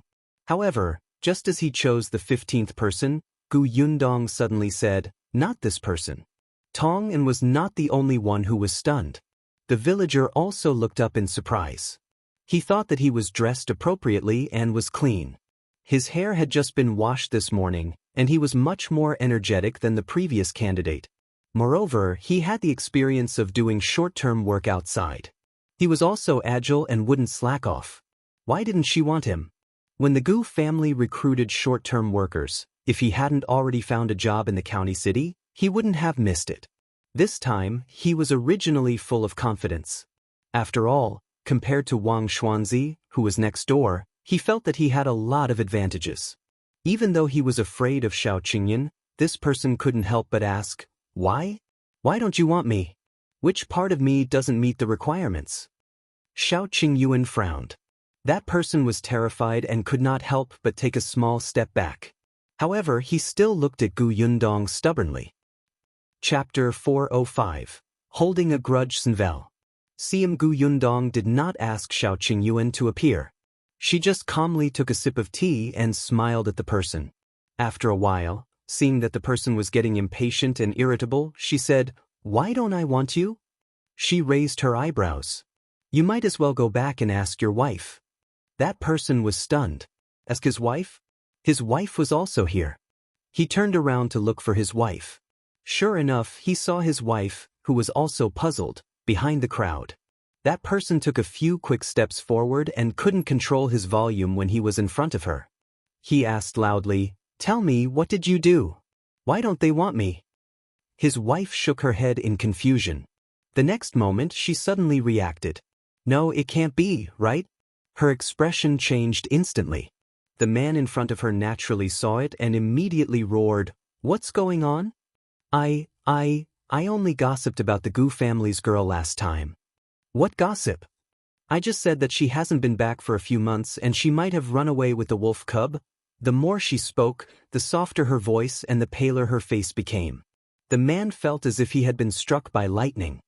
He knew that his wife was a little gossipy, and she could talk about every little thing in the village for half a day. In the past, he did not take it seriously. Which one of the villagers who had nothing better to do was not like this? However, he didn't expect her to gossip about the Gu family and Shao Qingyuan. She could be so stupid to talk about the two people that she could not afford to offend. Most importantly, they knew about it. The man was so angry that his hands began to tremble. It was fine if this prodigal woman couldn't help the family properly, but she even destroyed the job he had been longing for. His wife saw that he was furious and hurriedly apologized to Gu Yundong. "Miss Gu, I was wrong. Look at my husband. He's very capable. You won't lose out if you hire him as a long-term worker." Gu Yundong smiled. "No matter how good he is, I won't accept him.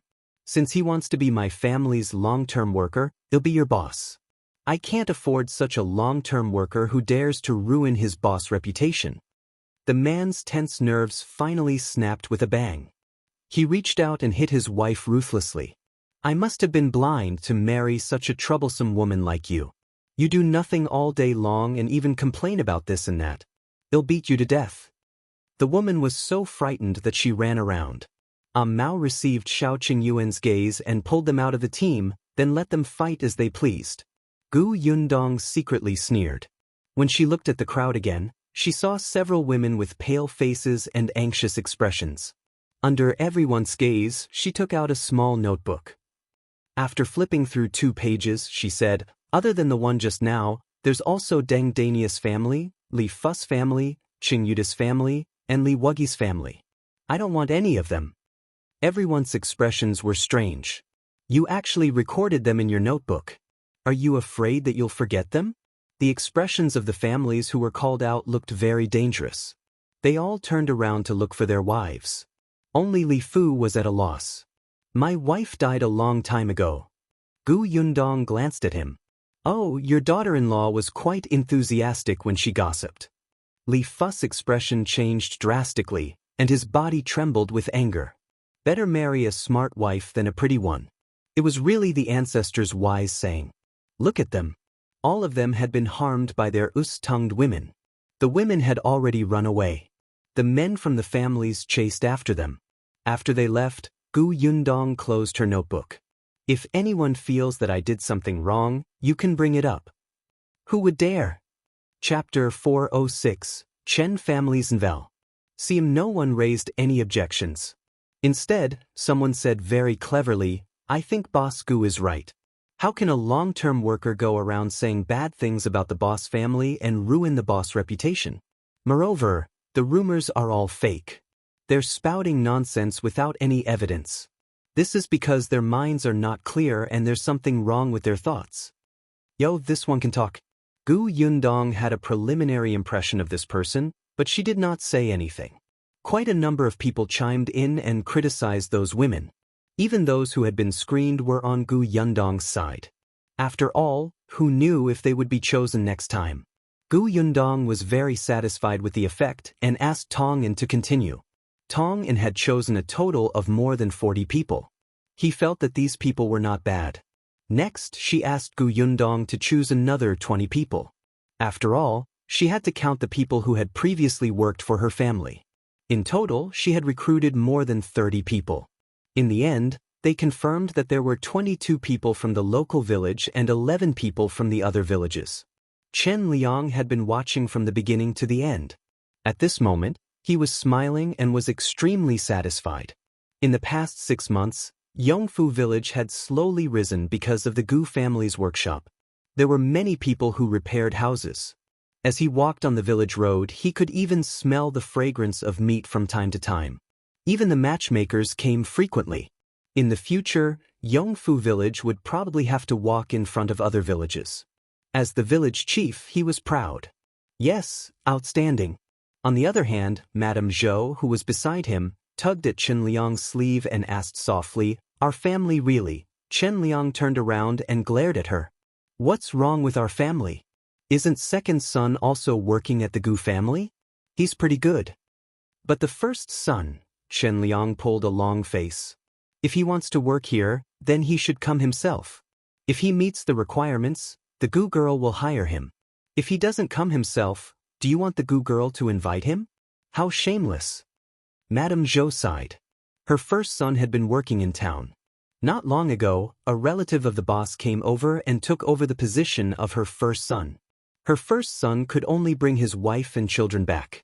Now, he was doing farm work at home, but how many years had it been since he went to the fields? One could imagine how frustrated he was. He knew that his brother worked in the Gu family for 500 copper coins a month. Although it was not as much as his salary in town, it was not much different. After all, he had worked in town for so long. The Chen family's first son wanted to come, but he could not bring himself to do so. When Madame Zhou saw Gu Yundong last time, she looked haggard and wanted to say something, but she did not say anything in the end. She knew that it was inappropriate. Madame Zhou was not a thick-skinned person and knew Gu Yundong's character. But as a mother, she felt terrible watching her eldest son suffer at home every day. Chen Liang snorted softly. "Let's go. Second son is already a long-term worker of the Gu family. Someone has to do the work at home. It's good that first son is back." With that, they left the Gu residence. Gu Yundong could only see his back from afar. After the recruitment, they signed the contract. Gu Yundong asked everyone to come over the next day to familiarize themselves with the workshop. Only then did the crowd at the entrance of the Gu family slowly disperse. Seeing the 30-odd people who had been recruited, the villagers were envious. Many people went over to get close to them. Gu Yundong did not care. She looked at Tong An with admiration in her eyes. "You did well today." Tong An immediately put down his pen and felt a little embarrassed. He could not help but glance at Shinsenin, but he quickly retracted his gaze and said, "Thank you, Mississippi." Chapter 407, Yang's Enlightenment Novel. CM Shinsenin happened to see him too. She was slightly stunned when she saw him and smiled. Then she turned around and went through the door to help pack the stuff. She had already embroidered several handkerchiefs over the past few days. Her embroidery skills were not bad, and even Aunt Ku was amazed. When Shinsenin left the Gu village, she had taken 20 taels of silver from Gu Gang. Although it was not a small amount, Gu Yundong had paid for her meals and accommodation along the way. When they arrived at the Gu house, Shinsenin insisted on offering Gu Yundong 10 taels of silver for her cost during this period of time. Currently, she only had 10 taels of silver on her. It was really not enough, and she urgently wanted to earn more. After all, she still had to build a house in the future. Food, clothes, and transportation all required money. Shinsenin planned to stay single for the rest of her life. She had once been a concubine to an old man. Although there were few people who knew about it, there was still a hurdle in her heart that she could not overcome. It was actually quite good to be alone. If she embroidered more handkerchiefs, she could retire after earning enough money. Holding the handkerchief in her hand, Shinsenin planned to go to town tomorrow and sell the handkerchiefs for some money. She went to look for Gu Yundong. She had wanted to ask him how to get to town, but Gu Yundong said directly to Father Tong, It just so happens that Yunshu and the rest are on leave tomorrow. You can drive Miss Shen to the town's cloth shop. Father Tong agreed. The next morning, he prepared carriage. Unexpectedly, just as they were about to set off, Madame Yang also wanted to go. Yundong was surprised. Mother, why are you going to town? Madame Yang ran back to her room and took out 2 handkerchiefs for her to see. Yundong was even more surprised. Mother, did you embroider them? Madame Yang nodded proudly. She had actually learned a lot from Xianxia over the past few days. Seeing Xianxia embroidering at the side, she was also busy with her needlework. Madame Yang was a calm person. Compared to Yundong's terrible skills, Madame Yang seemed to be talented in this aspect. With someone teaching her, she actually did quite well. Even Xianxia did not know that she had secretly embroidered too. After taking a closer look, she realized that they were actually quite exquisite. Mother, are you planning to sell the handkerchiefs too? Yundong was pleasantly surprised and could not bear to part with them. Madame Yang nodded. In exchange for money. Xianxia smiled. Then give me the handkerchiefs and I'll help you sell them, okay? Madame Yang suddenly hid the handkerchiefs behind her back. She pursed her lips and said, I'll go myself. Yundong smiled when she saw how determined her mother was. Mother, you're amazing. All right, mother will go with Sidian. I'll get Shui Tao to follow you. Madame Yang immediately nodded happily and hurriedly got into the carriage. Yundong shook her head helplessly and instructed Tong Shuitao not to leave Madame Yang's side. Tong Shuitao agreed seriously. Thus, when Yunka woke up and wanted to play with her mother, she searched the entire Gu family but could not find her mother. Madame Yang carefully wrapped the 2 handkerchiefs and looked happy. Xianxia smiled. When did Auntie embroider them? I didn't even see you. In my room. Madam, you're actually keeping it a secret. Tong Shuitao smiled as she supported Madame Yang. The 3 of them were not lonely as they chatted and laughed in the carriage. Just as the carriage was about to leave the village, a familiar voice suddenly came from outside. Father Tong, are you going to town? Can you give me a ride? Xianxia lifted the curtain and saw Jiang Yongkong standing outside with a bag on his back. Chapter 408, A Ride Senvel. Jiang Yongkong looked up and realized that there were 3 women in the carriage. He immediately felt embarrassed. You're all here. Forget it. Xianxia asked, Uncle Jiang, are you going to town? Jiang Yongkong nodded and smiled gently. I haven't been back for a long time. I'm going back to see my grandson with some dried mushrooms for them. I dried them myself. He patted the bag on his body. Then come up. We're going to town too. They had gotten his help last time. Could it be that they were unwilling to even give him a ride? This isn't a good idea. Tong Shuai didn't like his hesitation and said, What's the matter? You can just sit outside with my grandfather. Madame Yang also nodded. Jiang Yongkong thanked him and got into the carriage. Father Tong chuckled. Hold on tight. The carriage set off again. However, the 3 people in the carriage who were originally chatting happily could not say anything because there was an unfamiliar man outside. Jiang Yongkong was also very quiet. Occasionally he would talk to Father Tong in a low voice.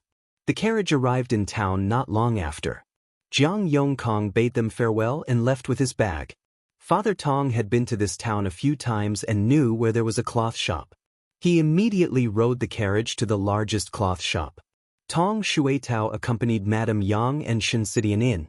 Father Tong found a place to park the carriage and waited for them. After an unknown period of time, he finally saw the 3 of them coming out from afar.